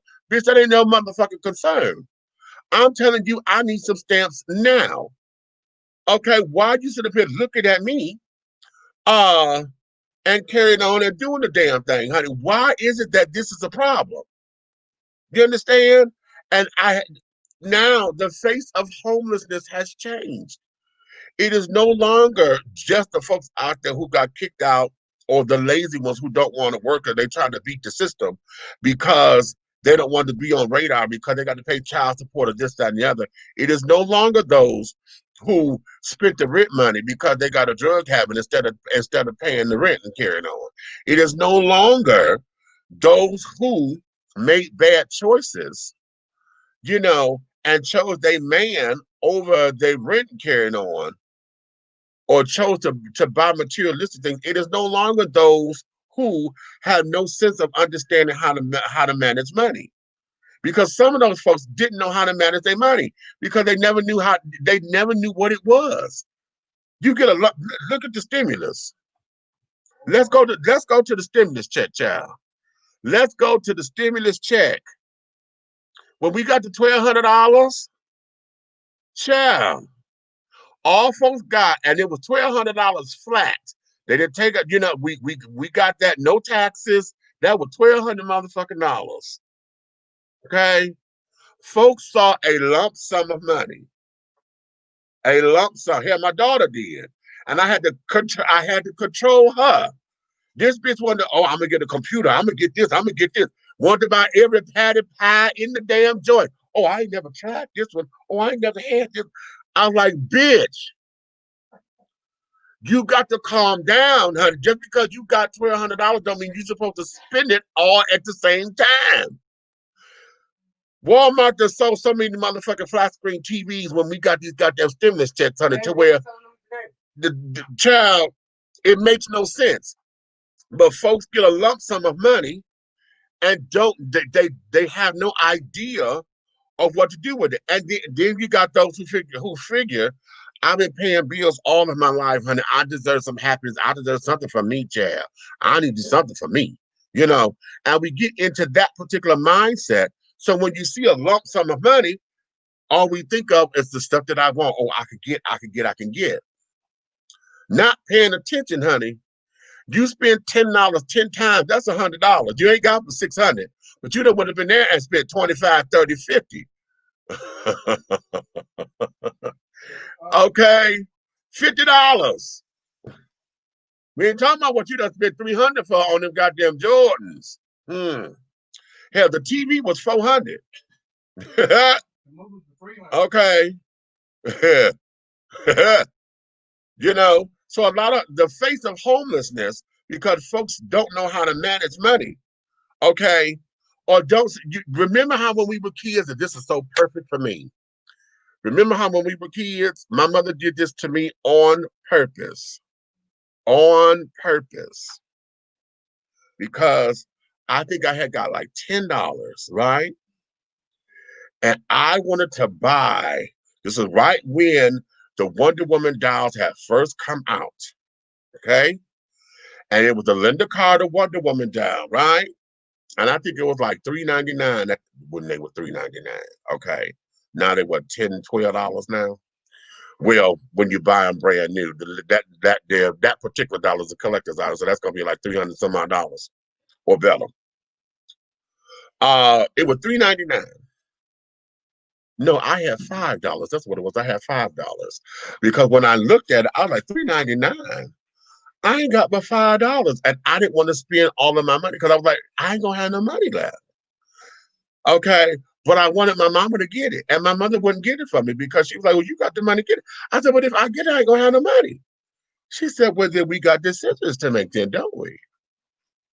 Okay, I was what, 5 or 6 years old. She came out in '75. So I was 5. Yeah. Okay. Yeah. Okay. Yes. And I did not buy it because I didn't want to be broke. Okay. And that there was something that was a lesson. And you see, I'm still telling you, I'm 50 now. Okay. So how did you see how that stuck with me? Okay. Because of the money. I did not buy it because I didn't want to be broke. Now imagine those who have lump sums of money. Okay, you get it for the first time and things of that nature. Ain't had it in a while. You know, it becomes that way. It becomes that way, honey. Look at those who win lawsuits, who win the lottery. Y'all sit there wonder. Y'all saw that on Iyanla, I'm sure. The woman who sat there won that Mega Millions and carrying on and didn't know what the hell to do with that motherfucking money. But she sat there. What? She spent almost half of it dealing with her motherfucking man because he was in and out of jail, spending that money on him like that and carrying on, buying all this ridiculous shit. She lived in that big ass house. And did y'all see how messy that house was? Her house with my apartment looked like my goddamn apartment. Y'all know I'm transparent. I don't give a fuck. I done told y'all I need help up in here. Okay. Her house looked like my damn apartment. She done bought all this little shit because she had the money to do so because she thought she could. Now she damn near broke and wonder what she's supposed to do. She just spent all that money in the court system. Okay, in the court system and broke all that motherfucking money. Why? Because it's mismanagement. Now, when she go homeless, what y'all gonna do? That's a damn shame. Had all that damn money, but that still don't help her now. Because if she got to go get on food stamp line, what's gonna happen? Y'all gonna say, "Damn, what you on food stamps for?" See, that's what we do. The face of homelessness has changed. And a lot of times it's because folks don't know what money is because we're so busy worried about the now. We don't think about down the line. You understand? We don't think about it. Let me go back to these comments. Oh, folks that came up in here. Hey, you back, girl? Yes, God. Phone kept ringing. Jesus. Had to cuss a couple people out. Well, one person. Sorry, y'all. Okay. I'm here, though. Okay. Wait a minute. Okay. Hold on. Amy, I got you. I totally get it. Okay. Amy hit that one out of the park. She is 100% correct. Sure did. There's enough food and housing for everyone. The system isn't herded towards charity. Is it geared? It's geared towards workers and corporate owners. How about that? Think about just how much food we waste. Girl, okay? Don't you start. And I'm not just talking about us in our own homes. What I'm talking about is think of restaurants, because we do have places like, I know in Philly, there's like Phil Abundance, and they have a program called the Harvest Program. What's the company that owns like KFC and I don't know if they include the other ones, but I remember when I was working at Mental Health. KFC, Taco Bell, and Pizza Hut. Okay. Yeah. The Harvest Program would go to, as opposed to KFC throwing all their stuff away when the time passes. Right. They would let it cool down and freeze it. And at the end of every week or something, we would go and we could take it to our different sites. It was really like snacks for our, it was when I was running the adult homes, but it was really like snacks and stuff, because it'd be like chicken fingers and all kinds of stuff like that. But they do have programs like that. But think about all the restaurants who don't have programs like that, who don't take all that food at the end of the night to the homeless shelters and shit like that, who just throw it away. I remember, remember when we got, like, my very first job outside of working in the shop with my dad and them was at McDonald's, right? I think I was 14, about to turn 15. And remember back when they used to have these little, if anybody worked at McDonald's when they was a teenager, there was these little like metal plates that they would put in the lines of the burgers and shit. Remember, because now you could go. Remember, now you could go to McDonald's and tell them how you want your burger. But before, and they didn't used to just keep them in a little thing and make it right then. They used to make them, and then what was it, like 10 minutes, Meech? Right, and 15 like 10 minutes. Every 10, 15 minutes, they had to throw them away. And I remember there used to be like a homeless person in our it was like our neighborhood homeless person around where I worked, and they did not. It depended on which manager was there, or if they allowed us to give them the food or not. And I'm like, that don't make no sense. So you would just let somebody be hungry? Yeah. But here's the thing, because see, somebody got crafty. Somebody got crafty, and this is where big business come into play. Somebody got crafty. The food either they got sick off of the food or whatever, and somebody started suing.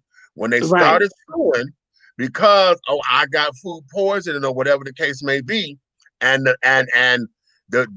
people were winning their cases. Now it became, fuck it, we're not doing nothing for nobody. Right, because now we liable even if we try to help. Now we liable. And see, like those burgers, because I used to work for Hot Now, okay? And that there was that, because we had to, after 15 minutes, you had to take and count those in your waist. And you had to put them on the sheet. You had to write it on the sheet, and you had to dump them. And I just always felt like that's so messed up. Like I thought so too. How many times we done bought some fast food home and ain't eat it right then? Right. Hello. Right. And you go eat it later. Here's where it is. Because I know sometimes, again, folks rushing the food because it's fast food.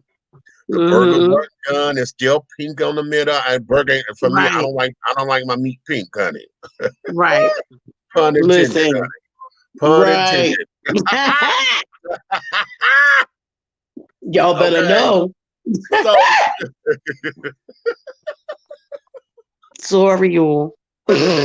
That just tickled me again. Look, me too. I'm glad y'all can't see my face right now.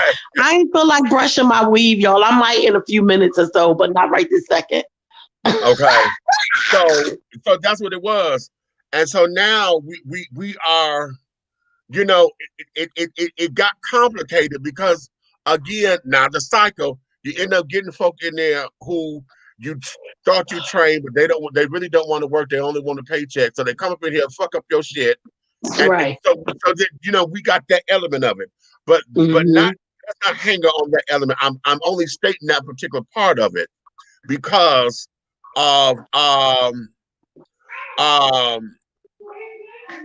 what's going on, you know, and to let everybody know. Yeah, that gives them the out to say, well, this is why we don't do it. Yeah.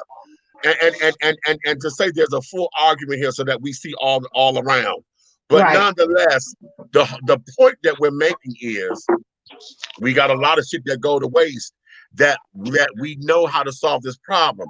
Did y'all see the meme that went around that said this was our stimulus package, and they had the canned meat and the block of government cheese and the bag of I haven't seen it, but shit. My grandmother made the best damn macaroni and cheese with that damn cheese. I'm telling you, where is that particular program? Because listen, all the food, when we got all these food banks that carrying on, that food program still exists because senior citizens still get those commodities once a month. They don't get it like they used to.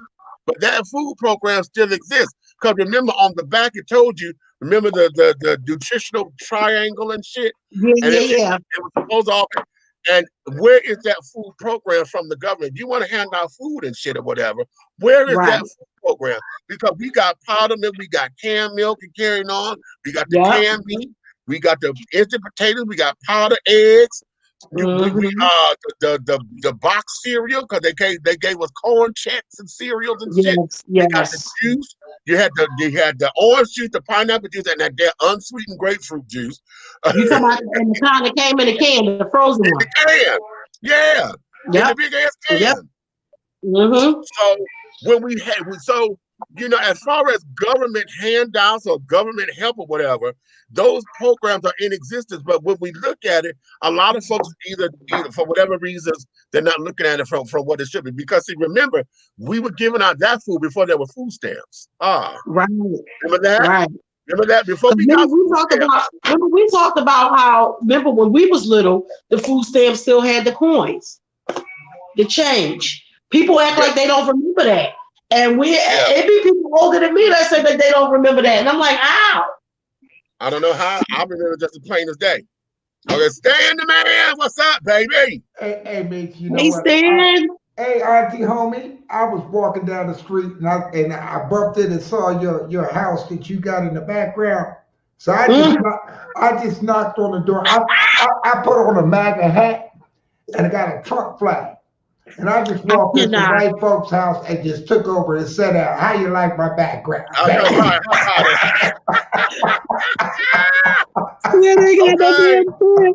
minute. He said, wait a minute. I saw yours, so let me get mine. Okay. You see, pianos and shit, honey. You know, Yes, I live. Hey, we can do it in the people's house. To me, the people's is anybody's house but mine. So I think it's season, right? Okay. How about that? Look, it says people can run all up in the Capitol building and make themselves comfortable and shit. No, baby, they won't do it next week because we lit their ass up this morning. Yes, I came in on the tail end of it, honey, but baby, yeah, I didn't feel good all day, so y'all know y'all gonna have to fill me in on what all happened today. I was on the couch all day long. Wait a minute, honey. Yes. Oh, wait a minute. I'm gonna put your comment up here. What you said? They need to look at my documentary, The New Faces of the Faces of Homeless. Yes. But that's very powerful. Okay, Stan, your comment. My 8th grade teacher, Mr. Bittinger, used to say, "If everybody smells the same, nobody stinks, honey." He would. I hear that, honey. Yeah, but I remember. I heard that too. Yes. It's amazing that the $1,200 and the $600 stimulus checks without being taxed, but they can tax on lottery winnings, 401ks, and other annuities. You know what, JoJo? Now that there is a thought. Now listen, we talked about this the first time. When they send out them $1,200 checks, I'm looking at everybody like you said. I was in Walmart like everybody looking like, what the fuck is happening? You know what? And I remember the lady told me, everybody got their stimulus check. I said, well, yeah, I put mine towards my rent. It still ain't covering my whole daggone rent. My rent is more than $1,200. I haven't gotten my 600.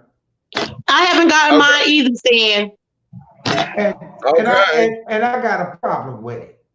I got a problem too. I want to know where my money. No, but you know what though?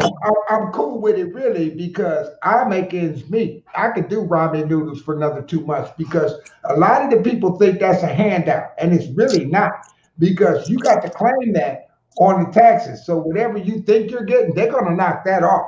Okay. Oh yeah. You better understand. So for y'all who's getting your unemployment, was y'all not looking at that your whole unemployment was not coming out? I mean, you wasn't getting your whole thing? For everybody who's spending their stimulus on scratch-offs, six packs, chicken sandwiches, and you throwing that money away and not putting it in a jar and making it last, trust me, the United States government does not give you anything. And IRS memory is long unless you Trump. So I'm telling you, they're coming back. You can go to TurboTax, PrevoTax. Thinking about them. They're gonna get you. They're gonna. Those of you that thinking I'm gonna get $5,000. No, you're not. Okay. They're getting that back. Trust me. Okay. When everybody do get back to work and you start seeing it's more. Well, you trying to figure out why is more taxes coming out my check? What was coming out before? Oh, remember all that money we gave y'all? Oh, they're gonna take it right after retirement. That we really didn't give y'all. Yeah, I gave you your money back, but I'm gonna tax you on it this year. But a lot of people that think that I usually get $5,000 back. Well, you can subtract 1,200 or 1,800, counting this 600 or whatever the case may be, because you got 1,200 the first time, then you got 600 this time, and then they said we're going to give you 2,000 more, and I add that in, and where you gonna wind up owing them money. You gonna wind up owing them money. And some of y'all know, some of y'all better not have forgot where the straw is, because you gonna have to pay. Okay. Okay. How about you know what? We were talking about all these other things that, like, for homeless and stuff like that. What I always find so crazy is that we always have so many $1 billion to spend on wars that don't have nothing to do with us. Y'all know I told y'all I did a paper on this about universal health care. How many billions of dollars, I had to pull it up. How many billions of dollars in all the different times we've been in the Middle East and how much it costs to keep the guys there and stuff like that. But then you say we don't have money for universal health care. Y'all keep getting involved in every damn thing that don't have nothing to do with us. I remember I say this all the time. My ex-husband used to say, well, America is the world police. And I said, well, who the hell dialed 911? Because I don't remember getting that call. Yeah. What'd you say? What in the hell dialed 911? Yes, because we just keep on jumping in other people's stuff. You know how sometimes when your mother say, mind your damn business, that ain't got nothing to do with you. But Auntie, let's go back to what Tupac said. We got money for wars, but can't feed the poor. We can't feed the poor. You better come on. See, because it's the hustle. The name of the game is the hustle. Because our economy is based on what we do or do not do for the poor. The poor is needed here because the rich, this is their tax write-off. You understand? As long as they can do it and can write off large sums of money, they get that money back as a write-off to say that they help out the community. This is why Christmas and Thanksgiving are always, so big, because that's where they do the biggest write-offs. Okay. But that money is already allocated when they do their budgets for the year. This is why, for those of y'all who know anything about nonprofit organizations and carrying on, you try to get your grants in and things, or your solicitation letters in early, because all of the businesses, when they come down to the end of their fiscal year and they get ready to do their new fiscal year and their budgets are carrying on, they go say, okay, we're gonna put aside $50,000 to give away to projects for the year. Okay. Now the big bulk of it is going to come to the large. You got your Red Crosses, your Salvation Armies, and all that. A big bulk is going to go there. So now, so they can feel it though they help out the community. Right. Then that's where your letters come in. Well, we need $250 to help with the school, the children's softball league or whatever. And this is why they're able to do that. But you have to do that at the beginning of the fiscal year, because that's when they get the budgets. And so oftentimes, it's big poor. The poor is big business because they become a write-off. They are a tax write-off, honey. A tax write-off. And let me tell y'all something. And I'm not saying this to throw dirt on him, because what I think he's doing is absolutely fantastic. What he does with the community, but all of his philanthropical ways, how Tyler Perry is doing his business that way, because he gets to roll that money right the fuck back over. Because everything he does, when he goes to Walmart and pays for those damn the layaways that when he pays for layaways, he pays for these funerals, when he does this and does that, that's a tax write-off for him, because his accountant showed him, if you do this, this, and this, you could get that money back or report it as a loss. That's a tax write-off. Y'all know the best person to be in the store with? The best person to be in Walmart with is T.I., because he'll just pay for your shit if you in front of them or behind them. But you know what? When I'm cool with the tax write-off. That's business, and those people, and I understand. I don't have the millions of dollars, but those that have it, they gotta have weight. But I'm gonna tell you something, and I'm gonna invoke a name that never sought publicity, never wanted to be up front. Right. People just do a little bit of research. Prince. Oh, Prince. Yes. Remember Prince? We didn't know about some of the Prince stuff he did until he died, because he never wanted nobody to know. He paid for funerals. Yep. Many. Prince paid for colleges.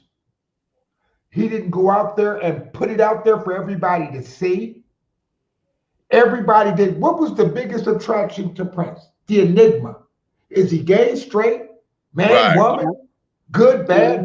Nobody, because Prince said, my business is my business. My business. If you don't know about me, ask somebody, because those he did for was between them and Prince. Prince was They said that when he passed away, they were talking about some of the things that they did. They said, and there's so much more, but he never wanted anybody to know. But I guess the people that were reporting on it felt like we needed to know how good of a person he was. That he was so good of a person that he didn't even want us to know all the good he did. It was just about being not a celebrity, but being real. Now, I don't know how many of you ever had the fortune to go to a Prince concert. I've been to several, and I'm going to tell you, you never got cheated. It wasn't a 45-minute set. It was 2 or 3 hours and an after party.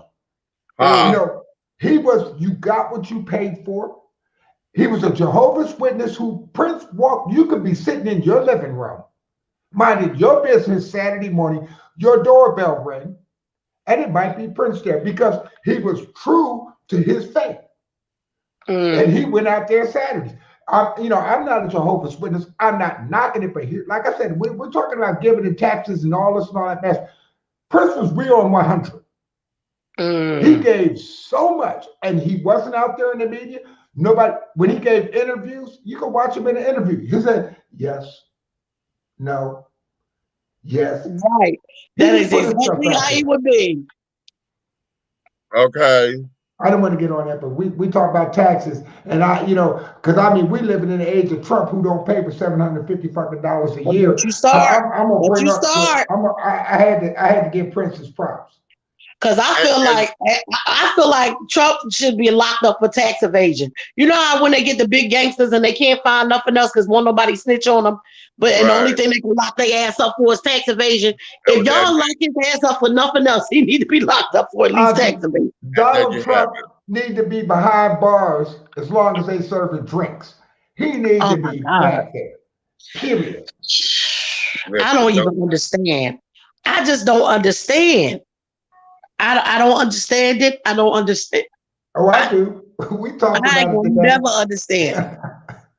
I'm still trying to get over the video that Meech played the other day of his son when they was ready to watch them storm the Capitol. They dancing to Gloria.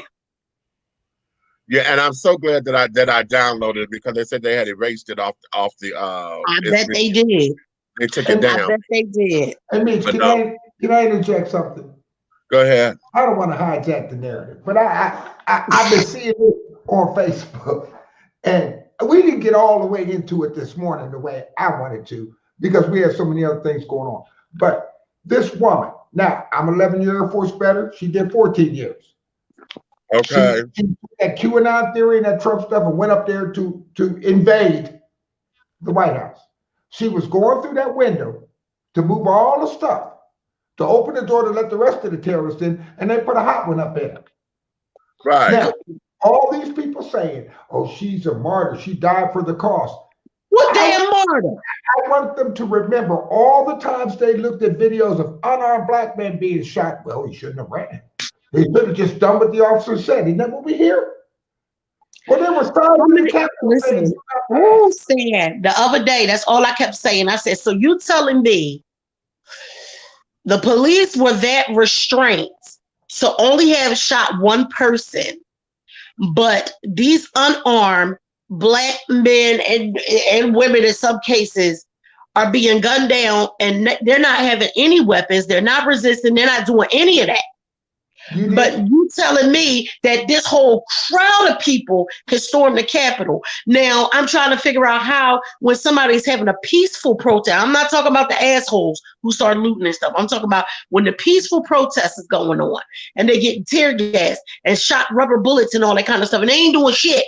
But I ain't seen nobody get tear gas or shot with a rubber bullet. Well, because see, what we saw the other day, those weren't rioters, they're patriots. See, we have to understand the terminology. I forgot. I'm sorry. I forgot that's what they say they are. I'll tell you this, and Joe Scarborough, which to his credit on Morning Joe, he dropped an F-bomb on the air talking about it. He dropped an F-bomb. He said, quote, "What is wrong with the Capitol Police? You got all this courage when people are walking 3 blocks from the Capitol, you're yelling at them. These Trump supporters and terrorists show up at the White House and you open the fucking doors and let them in." That's what he said on the air. Who said that? Joe Scarborough. Oh, okay. I don't know. You said that in my head. I'm thinking. I got it. It's on my page. It's on your page, Sam? Mm-hmm. Okay. Okay. Because I'm still just like, but just like people say, when you said Meech the other day, what? He said he was sorry. I said, no, don't be sorry because he. Oh no. No, ain't no sorry. She just what ain't no sorry for what? Because remember, Meech, they were saying the other day, everybody kept talking about this is not our America. Who the fuck? Yes, the fuck it is. Yes, it is. Oh, it's showing you who we've always been. Nick, let me tell you something. I spent 25 years in that uniform. I spent more time in a police uniform than I did a military uniform or civilian clothes before I went in the military. How about that? And I'm going to say this, and I don't care if people like it, don't like it. I said it on the show this morning. I'll say it again. I look at operations, tactics, and how police perform in real time. If you're an officer, you can see what civilians don't see. Right. That was complicity. It was inside planning. In one video, there's a brother by himself. Go look at the video. Right hand swinging the billy club, left hand reaching up on his shoulder. His shoulder wasn't itching. He's keying his radio mic asking for help. Asking for help. I see him because remember he had to pick the billy club up off the ground. This brother went up 2 flights of stairs where he finally runs into 4 other officers who weren't coming down to help him. Right. And then they want to form a line. So where were you when he was calling for help? Why wasn't your ass downstairs? Why were you could clearly see him because remember he had to reach down to pick the club up because he had dropped it. But why are they taking pictures and selfies with these riders? Now they know everything Stan says. They listen to my show. I know they do. If I was them, I would. You know what Stan says? Why don't you go over there on Parler where all those racists are? Why do you think they left Facebook? They left Facebook because they're tired of the Aunt Nickies and the Big Meeches and the Stans and the Amy's and the people that will check them on their bullshit. So they ran to the racist chat room over on Parler. And if we've got a government that didn't have enough sense to go over there on Parler, you had toothless wonders from the backwoods to the backside and beyond at that rally. Now, if they had Wi-Fi and they knew to be there, how in the hell did the government not know? How did you find Jim Clyburn's office? Because the office the public goes to and his real office are 2 separate places. Okay. How about that? And that's remember we were talking about that too. You know how much confidential shit is all up in there, and you got people. You got this fool sitting at Miss Nancy's desk, feet all up. Who knows if y'all seen? I don't know if y'all seen Funky Dineva report on it. Dineva said, "Now y'all know he done been all up and through her goddamn purse. He know how much her light bill is." He said, "You know the big drawer down at the bottom of your desk. All the women put their pocketbooks at the big drawer. You know where your desk is, the big deep drawer at the bottom." But what they so I was in here hollering. Is they're telling y'all side stuff. See, they don't depend on folks having info and knowing. First off, these people broke into. Right. When you break in, you're breaking and thank you, Cole. When they took that computer or that podium, that is a theft. You have now. Sam, please tell me how that man walked out of there with that podium. Can somebody please tell me? I just need to. And they say he got on the DC Metro. But it doesn't amaze me that he walked out with the podium. I'm still stuck at the fact that white people are allowed to carry guns. And accompanied with Nazi and Confederate flags and a pissed off attitude and be met with nothing but a neighborhood policing unit. That's it. How about that? Because like we said the other day, when you walked up into that was treason. And your ugly ass orange ass president who incited it. He incited a riot. He did. And it's my thing is this. I don't care about people's political affiliation. You can Republican. I know good Republicans and I know bad Democrats. That's what it is. But my thing is this, and I put on my page. I don't want to hear anybody ask me again. If you're a Donald Trump supporter, do not ask me about Waco. What happened in Waco with David Koresh? I'm gonna go, well, tell me what happened with you and Trump. Okay. Don't act like you don't know. So exactly. I just, these Trump supporters, don't ask me anything dealing with race relations because you demonstrated. Tell him it's the same thing. He was a cult leader, and so the fuck is Trump. How about that? Hello. And y'all know I'm becoming an expert on cult leaders, honey. For some reason, I've become an expert. I ain't trying to be, but that's what's happening now. Okay. So that's how I look at it. If we're going to talk about Trump, Meech, you might have to have a segment called Distant Holy Water. Because he ain't going to do it for him. That man, that is the devil incarnate. You better say it. You better say it. And everybody and all his storms. Kelly Loeffler. Let's talk. Let's get. Wait, did y'all see her? Stan.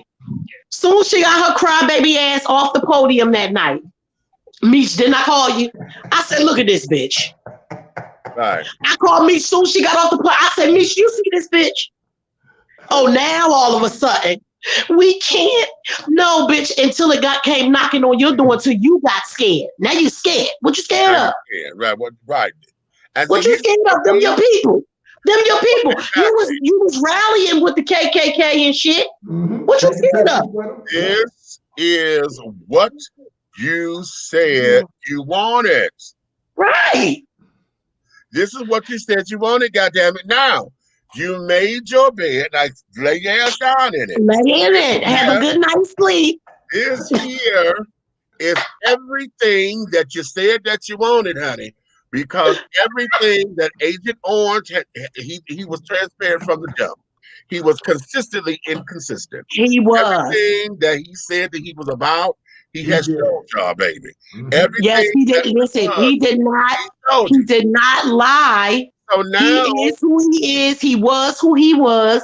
He did what he said the hell he was going to do. And then here's the other thing. He told y'all at the beginning of the campaign, of this year's campaign, he said, "Child, if I lose to Joe Biden, honey," he said, "I just can't see myself losing to old Joe." He said that to his power base. He said that at the very beginning of all this shit. Okay? And he said, "I'm not going down without a fight." He said that at the very beginning of this. Yeah, he definitely didn't say that. Without a fight. You understand? Mm-hmm. Now, and he meant it. What was it that Donald Jr. said in the video? This here is a real fighter. He said that to the little girl. Come on, wasn't that Kimberly, whatever? You got to go down. We got to fight. Okay. When they set up there and on the news today, they showed the clip where they were at the rally. I knew Giuliani was there, but I didn't never see him speak. When he sat down there and told the folks that we got to what was his words? He got to go down there. We got to use combat or whatever his word was. Well, his stupid self. Giuliani gets on my fucking nerves. Remember back in the day, I thought he was such a cool mayor and shit in New York. He is a total asshole and just as retarded. Maybe it's his old age. I don't know. Exactly. Hold on. TC, you've been commenting because I got the earlier ones and there was nothing that came down until this one. So have you been commenting? Let me go back up because I'm gonna scroll up to see what's happening. Outside of what you were talking about earlier, with you living in the in the what's the name? Oh yeah. Yeah, that's a black woman. She was telling me about the black woman doctor who died from she took the vaccine. Yeah. Okay. That's it. Okay, that's it. Trial by combat. That's exactly what he said. That's what he said. Okay. You know me. If somebody told me that Donald Trump Jr. is outside the club waiting on me, I ain't gonna be shaken. And he got Rudy Giuliani waiting.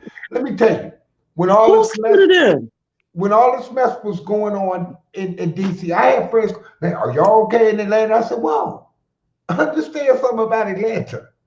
Atlanta is not like the rest of Georgia. You better tell them.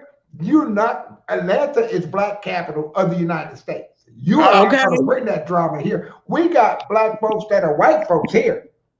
You better. What would you tell them again?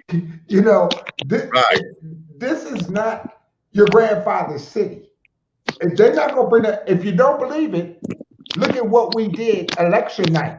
Not once, but twice. Listen, baby.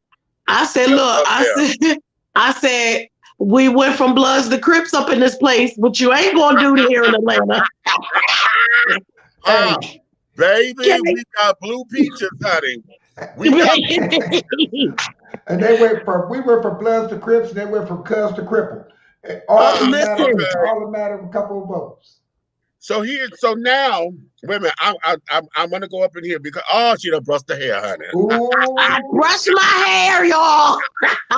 I didn't want to because I want to share some of these mission statements that the folks are coming up with, and all of this is still tied into what your mission statement is. Because see, the whole idea of all of this and the commentary of what happened, because this is somebody says 2021 started off with the bang, but this is still residual shit, and it ain't done yet.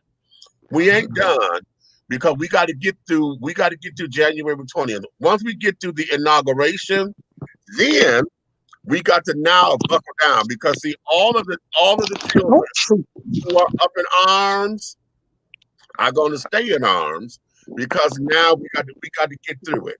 Okay, we've got to get through it. And quiet as it's kept, and let's just say this is one of the elephants in the room. Biden is only going to be a one-term president. Okay, and I'm saying that because of his age. Okay. Oh. I'm saying that because right now he's 77. In 4 years he's going to be 81. Okay. Right. Okay. And the wear and tear that he's about to go through, particularly with what he has to deal with as far as cleaning up and what the fight is about to be and carrying on. And I'm so thankful that we are not blue peaches because we can now we got control of both the Senate and the House. And now we're through careful debating and things we can absolutely iron out and have bipartisanship in this shit because we could get some shit to push through. But looking at his age and the wear and tear that this administration is about to put him through, he's going to be a one-term president. Which means I'm just so happy that we do have the House and stuff now because. Just imagine what would have happened, the wear and tear that would have been on him if we did it. Listen, and this is why God is in control, okay? And for those of y'all who don't believe in God in the same way that I'm saying it, that's fine. This is why the cosmos work. This is why he lucky. This is why the shit happened the way that it happened. Because we already know what it was when Obama was in office and what they put his ass through when we had the Republican Senate and the Republican House, okay, because they didn't let him get nothing through, okay? So because of that, it would have been a repeat and things of that nature. But the point that I'm making is, this is what he has to deal with, and we've got to do our part to make sure that we are on point, making sure that we hold the folks accountable. And this does not mean because you disagree with something that you got to challenge it on every ground. Because it's one thing you don't understand something. It's one thing to not understand something. It's the second thing to disagree with something.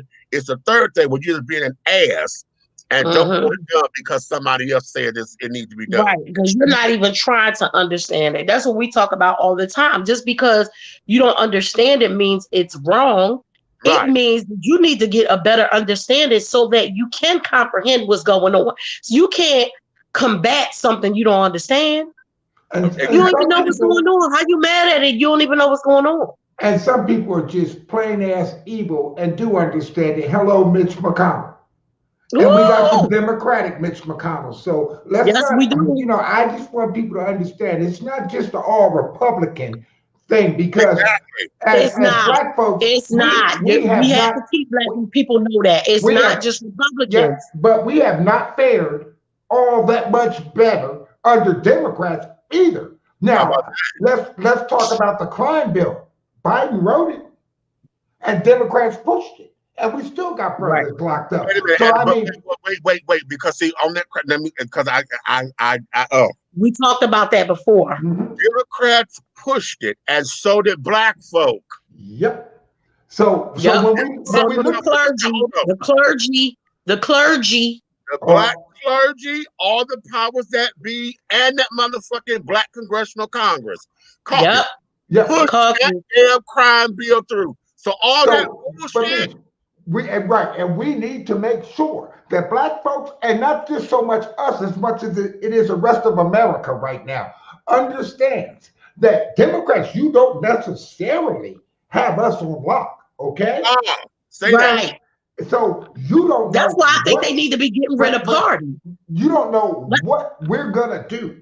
Right. Next election, your ass might be gone. See, I think when black people tie themselves too closely to a political party, which has had their best interest at heart historically. I say the same thing. I say the exact same thing because Because we're voting for party. We're not voting for who's going to do the right thing. We're voting for party. And you cannot be like that. That's why I don't like Mish, we talked about this, about giving us that Democratic ballot or that Republican ballot. Hey, don't give me that damn shit, because it might be some Republicans that I like what the fuck that they doing. But you know what? But see, black people in America, we really vote straight party. And some of us, let's be honest, because we're too lazy to find out what the candidates really to find out what's going on. But I used to be like that. I ain't gonna lie. Not no more. The fact of the matter is this: black people, since we got the vote, have never been in a position in America, except for Obama possibly, to be in a position to vote for that which is best for us. We consistently have to vote with the lesser of two evils. And so the two evils. How many times? How often do I say that?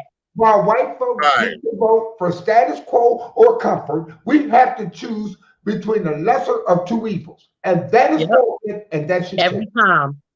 Every time. And it does. It needs to change. It needs to change. Like at the end of the day, no, I wouldn't have voted for Biden. I would have rather been Bernie, but Bernie ass is old too. I vote for a cricket before I vote for Donald Trump. Listen, let me tell you something. I wouldn't have gave a damn who was running. It could have been Hellboy up there. It damn sure wasn't gonna be Trump. I tell you that damn much. It just couldn't be. My soul would not allow that. My spirit would not have even if I would have been a Republican. That's what I'm saying. Like, I don't understand how some Republicans felt like I'm gonna vote for him because I'm Republican. Are you kidding me? Right. Are you really kidding me? Like, you don't care nothing about your life or anybody else's life or anything like that, that you would vote for this fool? He's not capable. And I said this from the very beginning, even before he was doing all the dumb shit. When I said, how could you vote for somebody to be in control of our economy whose every business that he had done went bankrupt? How, Sway? How? He's rich. He's always been that way. Your 18th birthday, you get $1 million for your damn birthday. You've never had to work for nothing. So anything you fail at, your name and your status gets you to be able to just start it all over. Where other people are losing their jobs, losing their money. How about that damn dumbass business school that you opened that wasn't accredited? You gagged them all out their money. People thinking they coming to learn from the best. And to me, I don't mean no harm for anybody that might have went to Donald Trump school or signed up for it. I don't know how long it lasted. You's a damn fool, because if you didn't look to see that everything he had always was going bankrupt, and then you want to go to a school where he's supposed to teach you, are you crazy? But let's drop this bomb with it though. If we're gonna go there, let's go all the way there. To all you black folks who have run around here, and I'm sick of hearing these Pan-African black folks talking about my vote don't count, I don't vote. Guess what? You missed out on not one, but two of the most historic elections ever in the history of this country, because your vote didn't count. I don't want to hear you talk about Donald Trump. I don't want to hear you talk about you can't say shit and the laws. And this is happening because when you didn't vote for president, you didn't vote for mayor, city council, city manager. You didn't vote on all those ordinances. So people who are not voting, when we got felons, I know people who are felons that fought. I got one on my show. John did 20-some years, fought to get his voting rights back and voted. And I would not entertain these people. Yes, so they was able to. I don't believe in voting. Okay, you don't have to believe in it. Okay. All right, now hold on. Let me do this, because we are here, honey, and this has done got good. This done got real good. I want to go again. This is all about your mission statement. See why this is important for you to understand what your purpose is for this year. We have a lot at stake, okay? And your personal mission statement has to be your blueprint to get you through these next, okay? This is why. Let me go here. Amy, what you say? My mission statement is to live in the present and plan ahead, rising above my own mind and conquer my shortcomings. With a newfound skill set, I will begin a new career in hopes to advance my life past the stagnant quagmire of the past. Not the stagnant quagmire. How? Okay. I will be present as a mother and bask in the wonder of my child. Oh, I love that. I will succeed above all else in my personal relationships as I rediscover what it means to be a true friend. Now that there, honey. Okay, wow. That's hot. Okay, I'm just gonna steal that. I was gonna write one. I'm just gonna steal that one, use her. She did the homework. Okay, that's a hell of a mission statement. Okay, 2021 mission statement: to complete a 5K, to complete my second album of covers and originals, and to go back to school by fall 2021. I need your first one, Joanna. This is my baby, honey. Joanna, we've done it. We've performed together and carried on, honey. Oh, this is my baby. Okay. Yes, honey. Okay. What we got here? Let's see. They were under Yum Brands. Oh, really? Is that what that was? Kentucky Fried Chicken? Okay, I didn't know. I got Beatrice in my head so badly. Beatrice Foods, to where I think everything is Beatrice, because shit, they own damn near everything, child. Listen. My first job was McDonald's too. My first job at 11 was at the bingo place at the concession stand. My first job as an adult was Wendy's. Listen, I love playing some bingo. Georgia don't have the right kind of bingo. They only got the package bingo. They don't got the 10-cent bingo. But if Georgia bingo at 11, he got cancer. Because them folks be smoking in there. They light up the whole town. Oh Lord, let me tell you. But no, if he ain't got it. Because I used to go with my mom. Saying my mom was a bingo holic, honey. When we was kids, we was at the bingo hall with her. Then when I got big, when I got grown, I was going to the bingo hall too. I ain't got it, thank God. They be chain smoking. Wow. Bingo halls keep you in there too, baby, because they feed you breakfast, lunch, and dinner.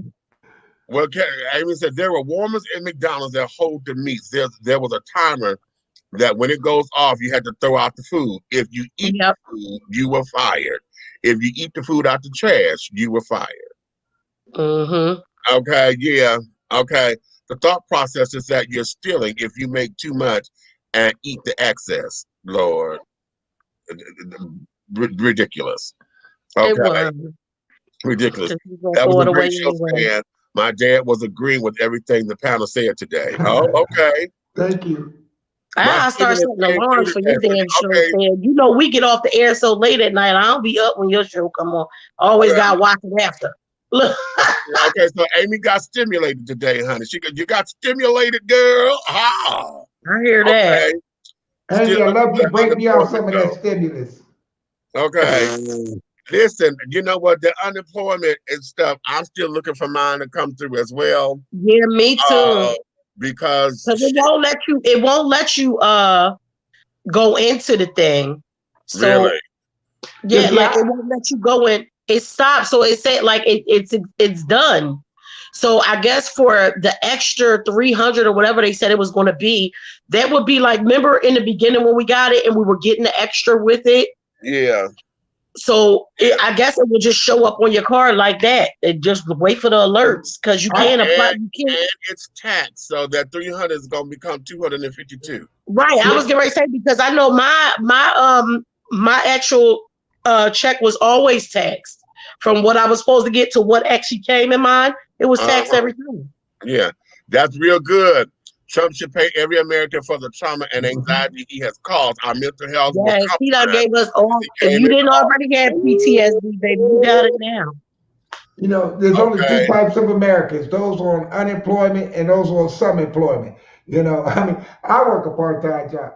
You know, I click the some employment tab because it's weird. I get my retirement, which isn't a whole lot. But if I didn't work, because I'm not old enough to get all the other old people money, but if I didn't work a part-time job, right, I couldn't make it. But if I went and got a full-time job after they get done taxing me, I'd be making less than if I got a part-time job. Right. Yeah. Come on now. Got me out here risking my life almost every day driving damn Uber like I ain't already had COVID before. No. See.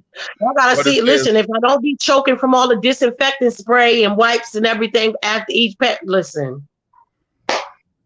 If they could do tax evasions with other celebrities in the past, like Wesley Snipes and regular civilians with shadiness, Why can't they do with the government officials like Trump, judges, senators, the same too? They can, they just don't. They just don't, honey. They just don't. And they won't because it's universal. Congressmen or senators, because if you make $180,000 a year, that's your salary. I ought to know what you make a year. The IRS will not audit these people. Never mind the fact they go in a 2 to 3 or 4 year term. But by the time they leave in 3 years, now do the math. You're making $180,000, but you got $6.8 million when you leave. Right. Come on now. Talk about carrying the one. I would have voted for Kanye before I voted for Trump. Hot damn. I swear to God, that's terrible. If that was the only choices, then honey, Kanye it would have been. I'm sorry. Yeah. At least he admitted his mental issues. He didn't tell you when he didn't take his medicine. Nobody's comments but mine, really. Okay. What? Okay. Research department, because I can't log in just yet because I have to use my phone. Look on Facebook and make sure that we're still on and we didn't get kicked off, because you know we get kicked off. Yeah, sometimes I'll get kicked off, but like the commercials and stuff that I play, like believe it or not, I got dinged for the Respect, the Aretha Franklin movie trailer. YouTube you did? Yeah, MGM dinged me, telling me something I ain't had no right to use. I said, bitch, what the fuck are you talking about? That's your promo for the movie. Yeah, we giving you free promotion. And I'm not making no money off of it. That's your promo. But they wouldn't let it, so I had to go in and cut that out because I didn't want them to take the video down, so I cut it out. Okay. Okay, it still said live on the video. Okay, so if it's still live, TC, Trace, I don't know what they're doing with you, girl, as far as that connection is concerned. But it's times where that has happened to me before too, where I could only see my thing. So I'm about to look and see what's going on. I'm gonna go into the Facebook and see what's happening here. Some rich people file bankruptcy as a strategy. These kids get financial aid for school. They can avoid or delay paying creditors, put in for losses, and pay less taxes. Yeah. Yeah, it is a strategy, but what ends up happening, we want to talk about that damn school, because as far as I'm concerned, as far as school loans and stuff are concerned, that is the only loan, honey, that you cannot put down as a loss on anything. So if school loans and if education is supposed to mean that much to this damn system and to the American people, number one, you still have not told me why the fuck school costs so goddamn much. And number two, why is it that we need to pay interest on a motherfucking loan that ends up taking the rest of our lives to do? Okay, school loans are, and that's that. Now listen, we at AIU, my loans were $75,000. $75,000, and I'm in the master's program now, so that's another $20,000. And I'm supposed to be in it, but I haven't gotten it. COVID fucked me up, and I can't go to school online like that no more. I need to be in the class. But on top of that, you talking about $75,000. Now, mind you, in order for us to pay it back the way they say they want us to pay it back, we were supposed to pay that shit back in 10 years if we paid it at what was it, $650 a month? I think that's what it was. At $650 a month over the next 10 years, I've been able to pay that back. I said, bitch, $650, that's a rent payment. That's a car note. And for a school that don't guarantee you job placement. Don't worry about it. That's why they made COVID. You ain't got to pay that off. So now here we are. Now step down there. Refinance it because went based on your income. So now I'm gonna pay $50 a month. $50 to do that because all that's paying for is the goddamn interest. That $50 a month, honey. That's only $600 a year. That you talking about going into $75,000 plus the interest is still building over the years. So you talking about what was going to take me 10 years is not going to take 45, 50 years to pay off. Bitch, stop. No, well, I'm going to tell you right now, we already halfway through our life, goddammit. So if you get $50 a month from me, just call it grace, because guess what? She gonna do? What she gonna do? You gonna come dig me up and say where the rest of the money at? Like, you gonna get what I can give you because I'm gonna live. I'm not going to be homeless and in the street trying to pay off a student loan that y'all know costs too much. Exactly. Okay. Meanwhile, I'm gonna go back and get a doctorate too, so that keep me out of having to pay yet. How about that? How about it? Okay. You know, as long as we're in school, the payments are deferred. So I'm already 50. What you gonna do? Okay. That's how I feel now. Because I'm just like, I'm so over it. Like, y'all should not be charging us this much to be educated. Okay. So for those of y'all who have not written out your mission statements, I'm going to charge you that for your homework, okay? And I'm reason why I'm charging, and that includes me because I haven't written out mine yet either. But it's on me to do so because mine is short and sweet. I put it on the Facebook. Okay. Because there's some definite things that we want to get done for 2021. That I'm going to be 51 years old in a couple of months. There's some definite things that I want to see done. You know, we're rebranding. We got merchandise coming and things of that nature. Stan, I love your fucking t-shirts. I was slightly jealous when I saw your. I said, "Damn, you got merch all motherfucking ready." Why am I slow? I'm slow. You know, but at the same time, you know, thank you to all of you who have subscribed. The YouTube page is finally over 1,000 subscribers now. So I know I saw that the other day. Congratulations. You know, so now the goal now, I need to take that times 10 because I want to get into I want to get us into 5 to 6 digits over there. So, you know, with our content again, and I got whatever my nephew did, he went up in there and did something on my thing. So he's gonna be here next weekend, and I'm gonna have him show me what he did. But nonetheless, you know, those are some of the things that I'm looking for home ownership, because if this shit comes through like I hope it does with these modular homes and things, honey, I'm gonna have me a house.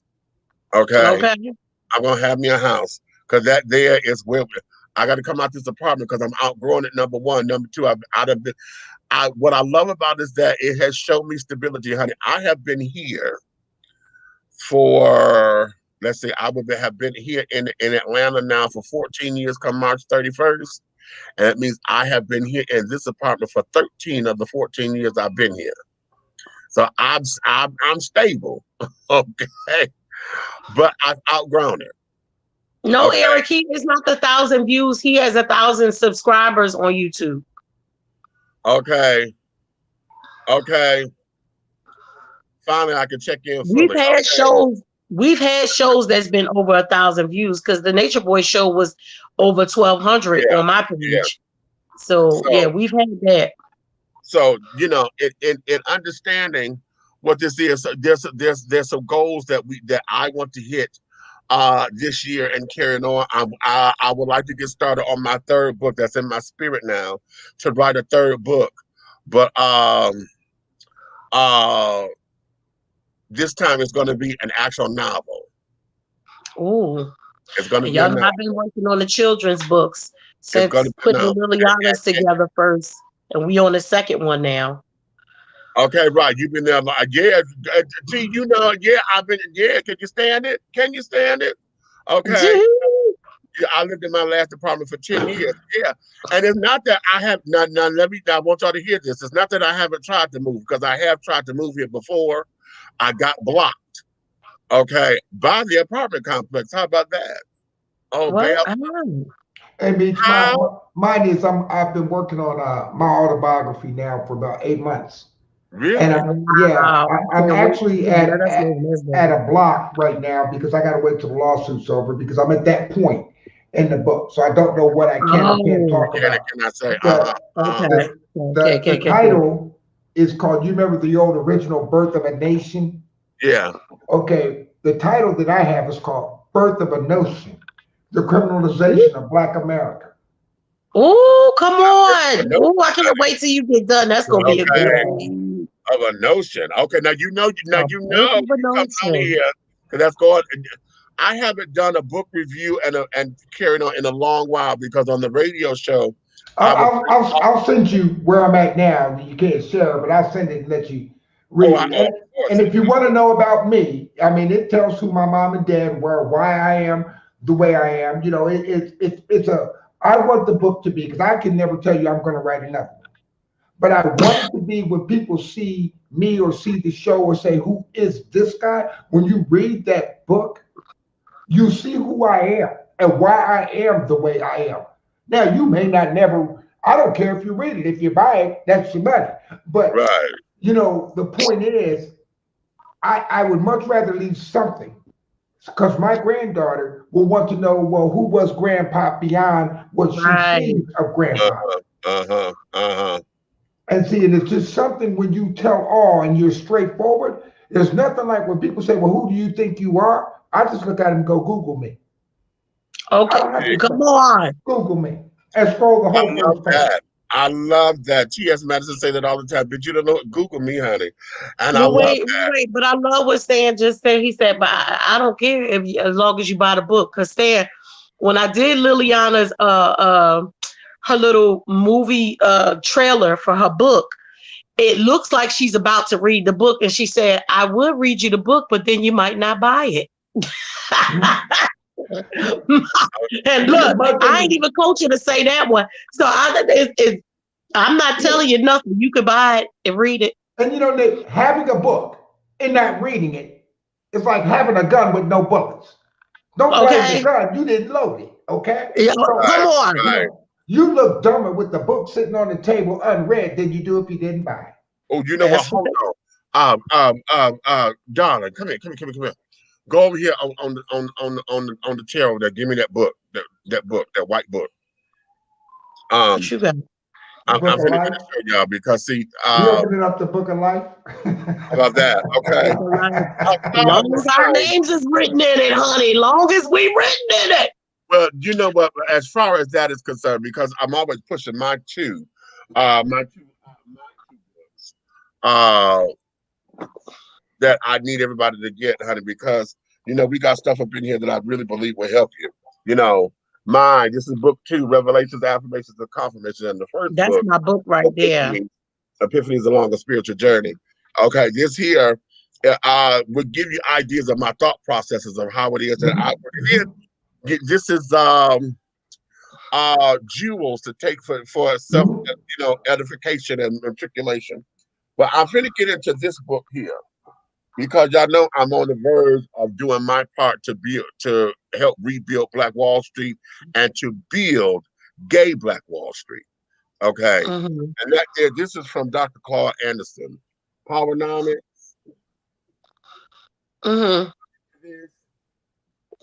Powernomics, honey. Dr. Claude Anderson outlines a strategy that we as Blacks need to do as far as building. It's the national plan to empower Black America, and I'm about to get into this. I've heard him talk about it on numerous occasions or whatever.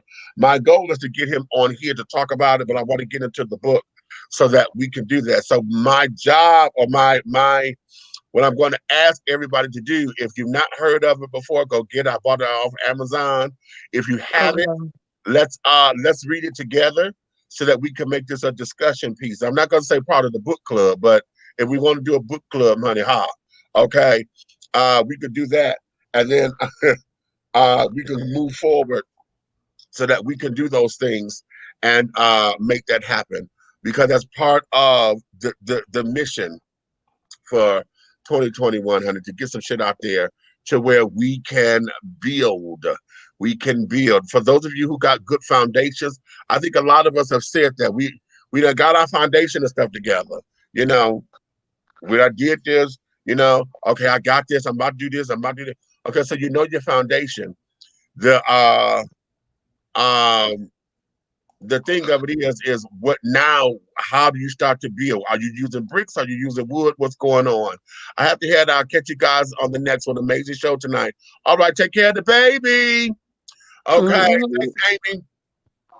So in understanding and doing all that, children, that is how we want to move and get some things done. Again, get your mission statements together for 2021. And let's act as if you are a company. How are you going to sell yourself? How are you going to present yourself? What is it that you want others to take from you? Okay, to know about you, to understand you. How is it that you are being on purpose? Okay, You know, you play entirely too damn much. You get on my damn nerves. Mitch, I know you being serious right now, but this that's Donald Trump's mom. And that's the guy for the Twilight Zone. Yeah. If they had a baby. Okay. They couldn't. I paid $45 the other day for them to put the belt on. So you saying nothing was wrong with that car until when I got like. So you know that right? Okay, what you say? That pick.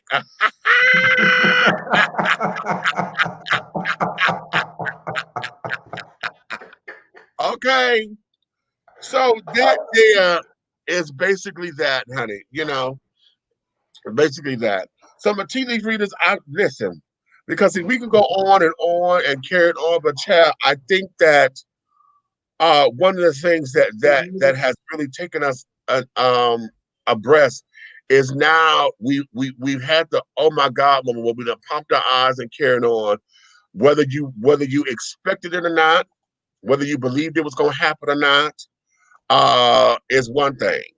But now that it has happened, the whole entire country is having an exhale moment because it's like, oh my God, what done happened? Okay.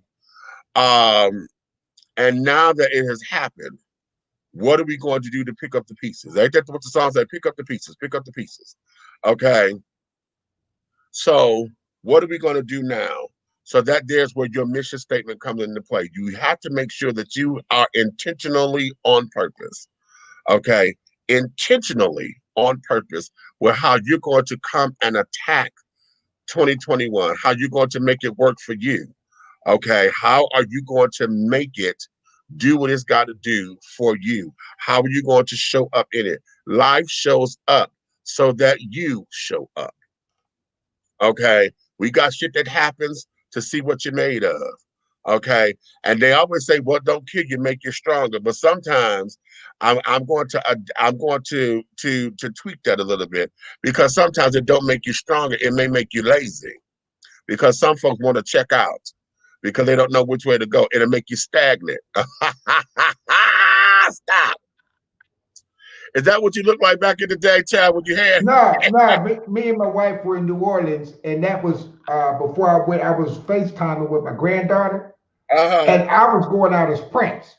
So that was the wig, and I just she didn't comb the wig out, so I looked at my granddaughter's hair, so I put that on so we could match. Oh, Lord have mercy. Right, okay. Oh, you know what? Stop. We should do a state of You know what? I'm here for that. I'm here for that, Buck. That's good. That's good. That's real good. Okay. Well, you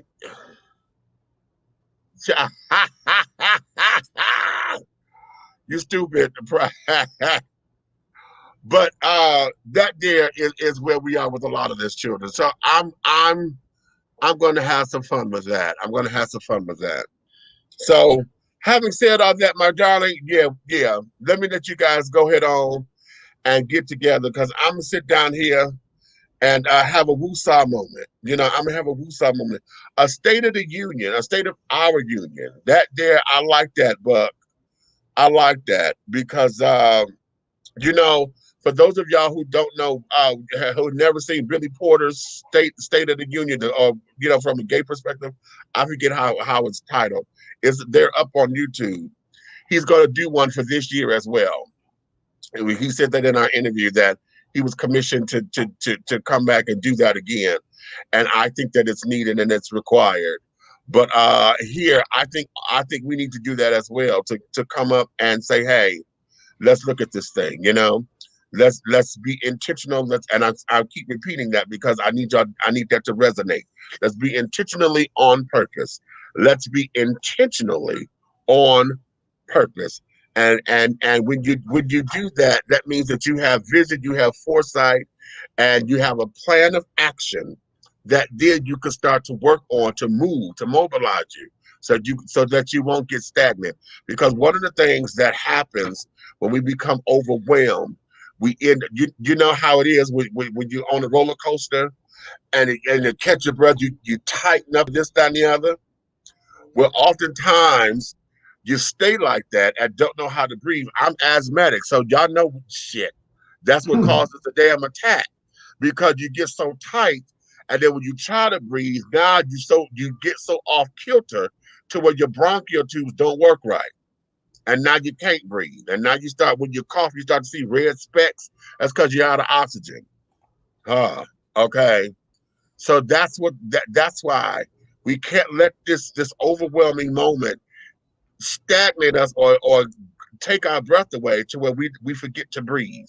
Because see, when the brain don't go to the oxygen after 3 minutes, child, I think you become brain dead. So yeah, okay. Then you end up president of the United States. Well, how about that? Okay. It was one of Nikki's ideas originally, as I recalled, and then we discussed it during one of our homework assignments you had us to do. Okay. Oh, you know what? I remember that now, because we talked about that. Okay, we did talk about that. Okay. So now let's get to getting. So we got two things, honey. Get your mission statement together. If you guys want to sit down there, if you were to do a State of our Union address, what would it be? What is it that you would say to the folks? Okay. What is it that you would do? And if you're going to go on the talking points, healthcare, jobs, this, that, and the other, let's get specific, because those have now become so great talking points now to where we need to now to define that, to understand what does that mean. Because right now, that's what his nails need to be. Okay, exactly. And I'm so here for that. I'm for the bring you right in on that. That's what the fuck his ass need to be. And I said it and I mean it. And they need to do that while he is still has status as our current administration. They need to do that now. They need to hand his ass while he's still in office. They do not need to wait. They do not need to carry. They need to get his ass right motherfucking now. And I mean that. Don't wait. Do not wait. Okay. Oh, that just tickled you, Jeff.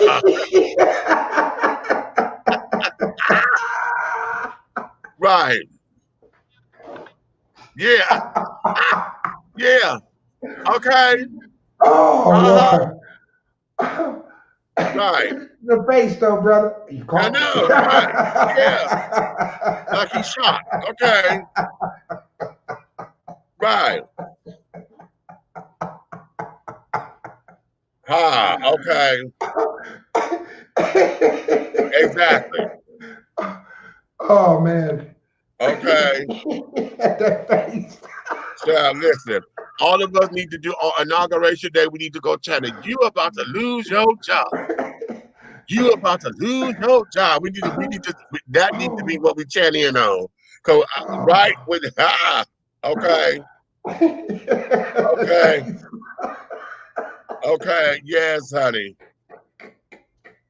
Exactly.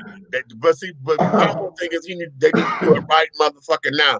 They don't need to wait for Inauguration Day when he become a regular citizen. They need to do it now while he's in office, because of the significance of that. You caused this riot while you was in office and caused the destruction.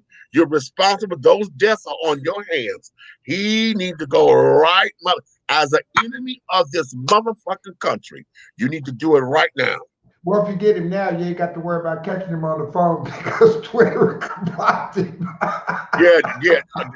Yeah, permanently. He's no longer allowed. Yeah, not up his real name. I bet he walking around there bad as hell. You can't go to Twitter, Facebook, Instagram. He ain't got a PlayStation or Xbox. I know he just mad. Right. And Melania just sitting up in that Lincoln bedroom talking about. No, you know what? Now here's the thing, because that's the part that none of us have talked about. Secret Service. Secret Service is the secret. No, it's about her. Well, you know, as far as what this means for her, because see, I love when there was a video montage together that every time they went somewhere, he tried to grab her hand, she would hit his hand off and walk away from him or whatever that. every time. And I'm like, wow. Okay. Yeah. Okay. Where's the love? Where's anything? Is this a marriage of convenience? Was this a marriage for you to get to come up? You gave that man a son. Why? That was because you only became a citizen in 2006. That's what you did. But if she was smart, me, what she would do, number one, Donald Trump don't have no money right now.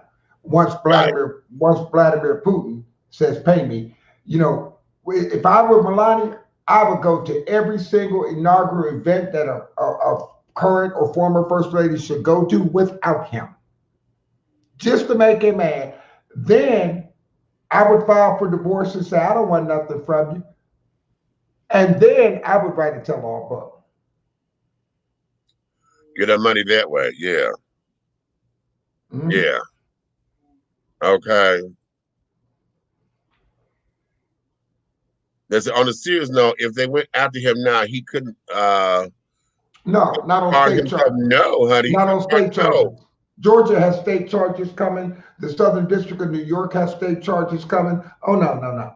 He can deal with the federal stuff, but he can't deal with the state charges. Then on the flip side of it, if they were to call him in on anything and they called Michael Flynn in, Michael Flynn, who pled guilty and was pardoned, and I want to plead the fifth. You can't.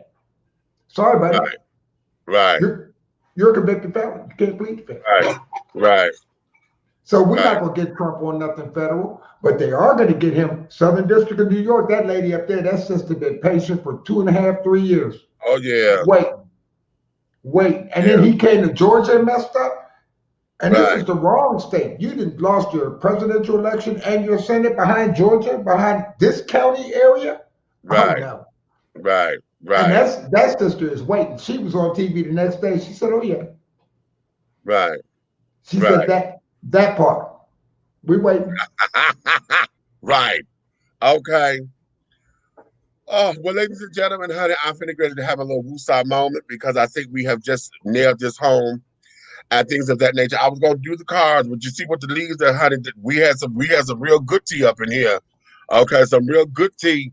And I want y'all to go look into those container homes. I want you to do some more research on that. Look at the modular homes, and y'all can see why I think that they're similar. I think the container homes are an extension of that ideology and carrying on. But go look at that, and then let's talk seriously, because those who are developers, those who are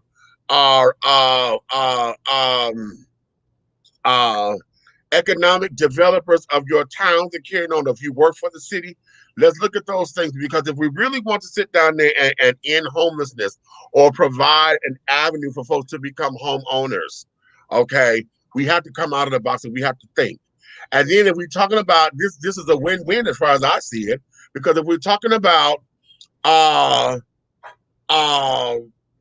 helping the environment and things and getting rid of a lot of these landfills, let's get them damn things out those landfills. If they got so many like that in them damn landfills, could y'all imagine?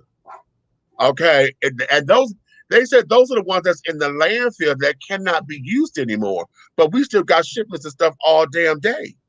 So when those retire, the ones that retiring from the shipping and carrying on, the shipping yards and the boats and all of that, they got where they putting them. So we need to I think this is a win-win that we need to look into and find out all the schematics on it and talk about how this could be something done.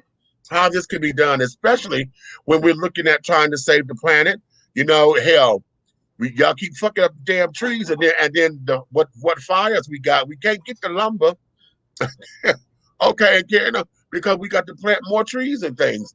And y'all know it takes a minute for trees to grow. So these are some avenues that we need to look into, folks, so that we can make sure that this is this. And then, like they said in that report, those containers have been built to withstand weather. They can withstand high winds and carrying on. So could you imagine what that is, you know, in places that have, you know, windstorms and carrying on? Imagine what that is, you know, and the protection levels and carrying on. I think this here could be something absolutely phenomenal. Look at it from, even if they were to take one of those particular containers and make a single unit, a single room occupancy, or just a one, sink, put in plumbing and carrying on and divide it up to where it's a one family house or a 1-bedroom house or whatever. That there will help. If you got 17 million in them things, that's potentially 17 million homes. Boom. How many we got homeless in this country? Too many. Right. But they say, what's the numbers? If you got 17 million of these fucking containers in landfills, okay, that there, if you did it, that could take care of the homeless problem. Mm-hmm. And particularly when you look at the fact that if you have a mortgage today, right, or rent, and you are working a part-time job, or you're unemployed in the midst of COVID, you are potentially homeless. Yeah. Okay. Oh yeah. Okay. Right.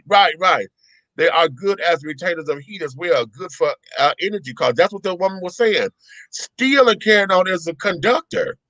So all you have to do now is make sure that when they put it together, that they can regulate it so that it retains the heat in the winter and kick back for the summertime so that it doesn't become a hot box. And just don't lean against the wall in a lightning storm. You'd be all right.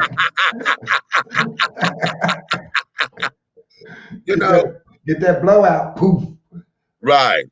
So I think that there is something that we need to look into. So y'all do some research on that for yourselves, and let's have a bigger discussion. Take that to your congressman and carrying on, and to urban developers and all of that kind of jazz, because I think that's something that we need to look into, particularly in areas that require development where we got a lot of blight and things of that nature.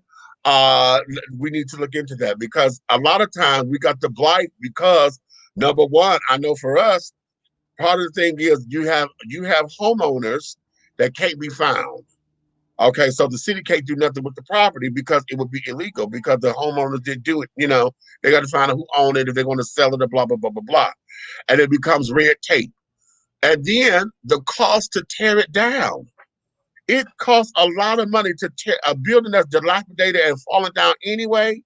It costs a lot of money to excavate it, So because of that, that's why a lot of that shit is just sitting. But could you imagine? I know back home in Detroit, we got areas of blocks and blocks to where it may be one house on the block. Everything else is either destroyed or the land is just empty. Meets a lot of those buildings too, where the cost really comes in is people think you could just go in and knock them down. You can't, right, because of EPA regulations. It costs you more to go in and remove the asbestos before you knock it down, because you can't knock it down and have the asbestos go out into the environment. Right. So, I mean, a lot of times people say, well, why don't you just knock it down? It costs more for the asbestos removal teams to go in and then to have it certified and registered before you knock it down to be able just to knock it down. Right. Exactly. Some of the modular homes are being built in the old Corktown area and in the shadows of the Vincennes. Really? So, but those modular homes, aren't they sickening? Those motherfucking modular homes, baby, are absolute TTTTT. Okay. Oh my God. Okay. I'm trying to, baby. If I talk and everybody else talk, then hopefully somebody is listening and we can get the action behind it. Okay. No, I'm not trying. I am. I'm wanting to take the word try out of my vocabulary. Either you're doing it or you ain't. Okay. So having said all that, people, let me let y'all go and go home. I've given you guys some nuggets and some jewels. If you're going to share this with somebody so they can listen to this in the rebroadcast or whatever, please do, because I think this show here, particularly this show, I think we got some information that can help you. Okay, it can help. If you're listening to this in the rebroadcast or whatever, thank you. And carry it on. Let me look directly in the camera so my eyes don't look all crossed or whatever. And y'all can't really tell my bell's palsy. But okay. But if you're listening to this in the rebroadcast or however you're listening to this, darling, please don't just take me at my word for it. I want you to do your own research so that you can become knowledgeable Okay, knowledgeable. And then after you get the knowledge, share it with somebody, teach it to somebody. Let's have discussion and talk about it so that we can iron out the wrinkles in it so we can have a smoother transition. Again, get your mission statement done for 2021. What is your purpose for this year? What is it that you wish to accomplish? What is your blueprint for moving forward?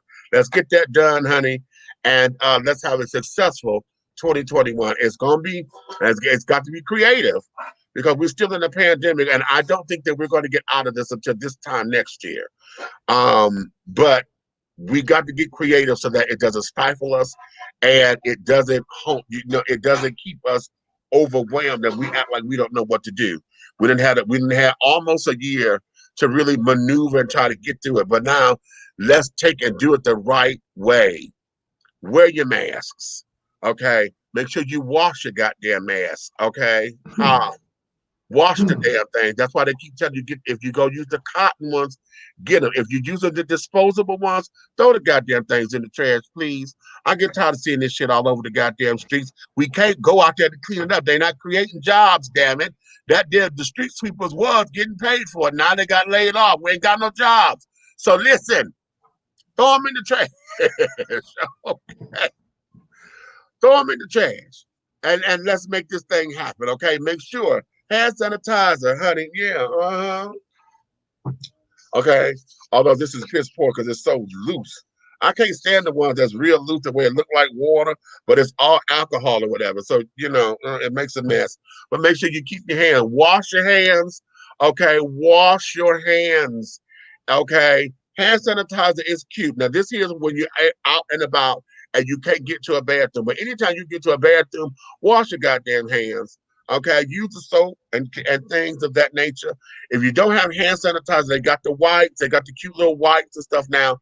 Do what you need to do to protect yourself. Stay in your bubble. If you like me, I like being around certain people, but because I have a bubble of folks that I know who we are and carrying on, we tend to maintain ourselves. Okay. Those are the people that we are around on a constant basis. I don't socially distant or physically distant because ain't nothing social about distancing. Make sure you keep your space or whatever. But if I got my bubble of people, I know what to expect. So I know and I trust them. But if you don't trust them again, no, do what you got to do to stay protected. We got to do our part to keep this shit from down. If you don't want to do it, then think of it like the flu, honey. You know how it is when somebody coughing a kid out. You got cooties. Don't touch me. Yes. Okay. Okay. Now listen. Y'all know I'm the runny nose boy, honey. So I'm constantly wiping my goddamn nose. Y'all know folks who sit there and do all that all goddamn day. Why would you shake somebody's hand and they just wipe their nose with their hand? Huh? Telling me 6 feet come 2 ways, horizontal or vertical. Pick one. Well, I'd rather stay 6 feet, honey, than be buried 12 feet under. Okay. How about that? Okay. So, wait a minute. I'm going to put that up there again. Wash your hands, clothes, and your ass. Wash your damn ass, honey. Wash your ass. And I mean that literally, honey, because some of y'all be farting and don't wash your ass behind the dead. Listen. Okay. Wash your goddamn ass, honey, especially if you're flatulent like me, honey. And ever since my surgeries, honey, my damn stomach, my digestive system have me farting everywhere. So I'm constantly showering and shit, honey. Wash your ass. Okay. I said that loud and I mean it loud. Okay. Okay. So having said all that, my darlings, let me let you guys go. And all of that. Wait a minute. Before I go, I want to play this particular. I didn't do this on the last one. Let me give y'all this. Thank you to all of you.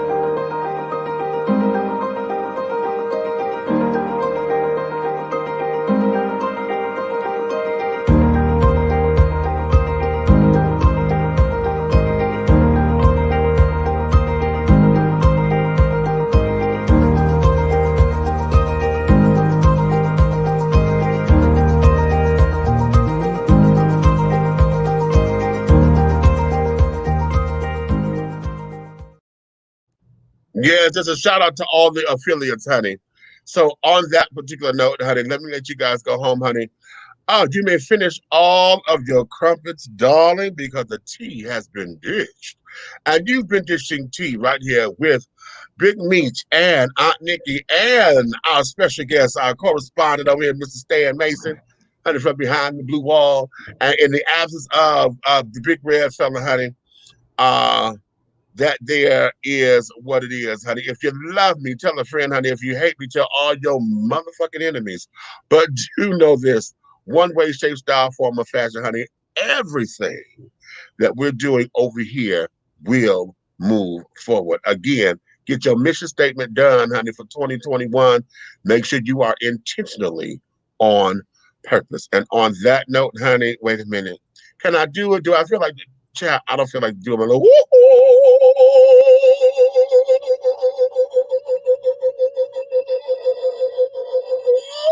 I did it, didn't I? And scene.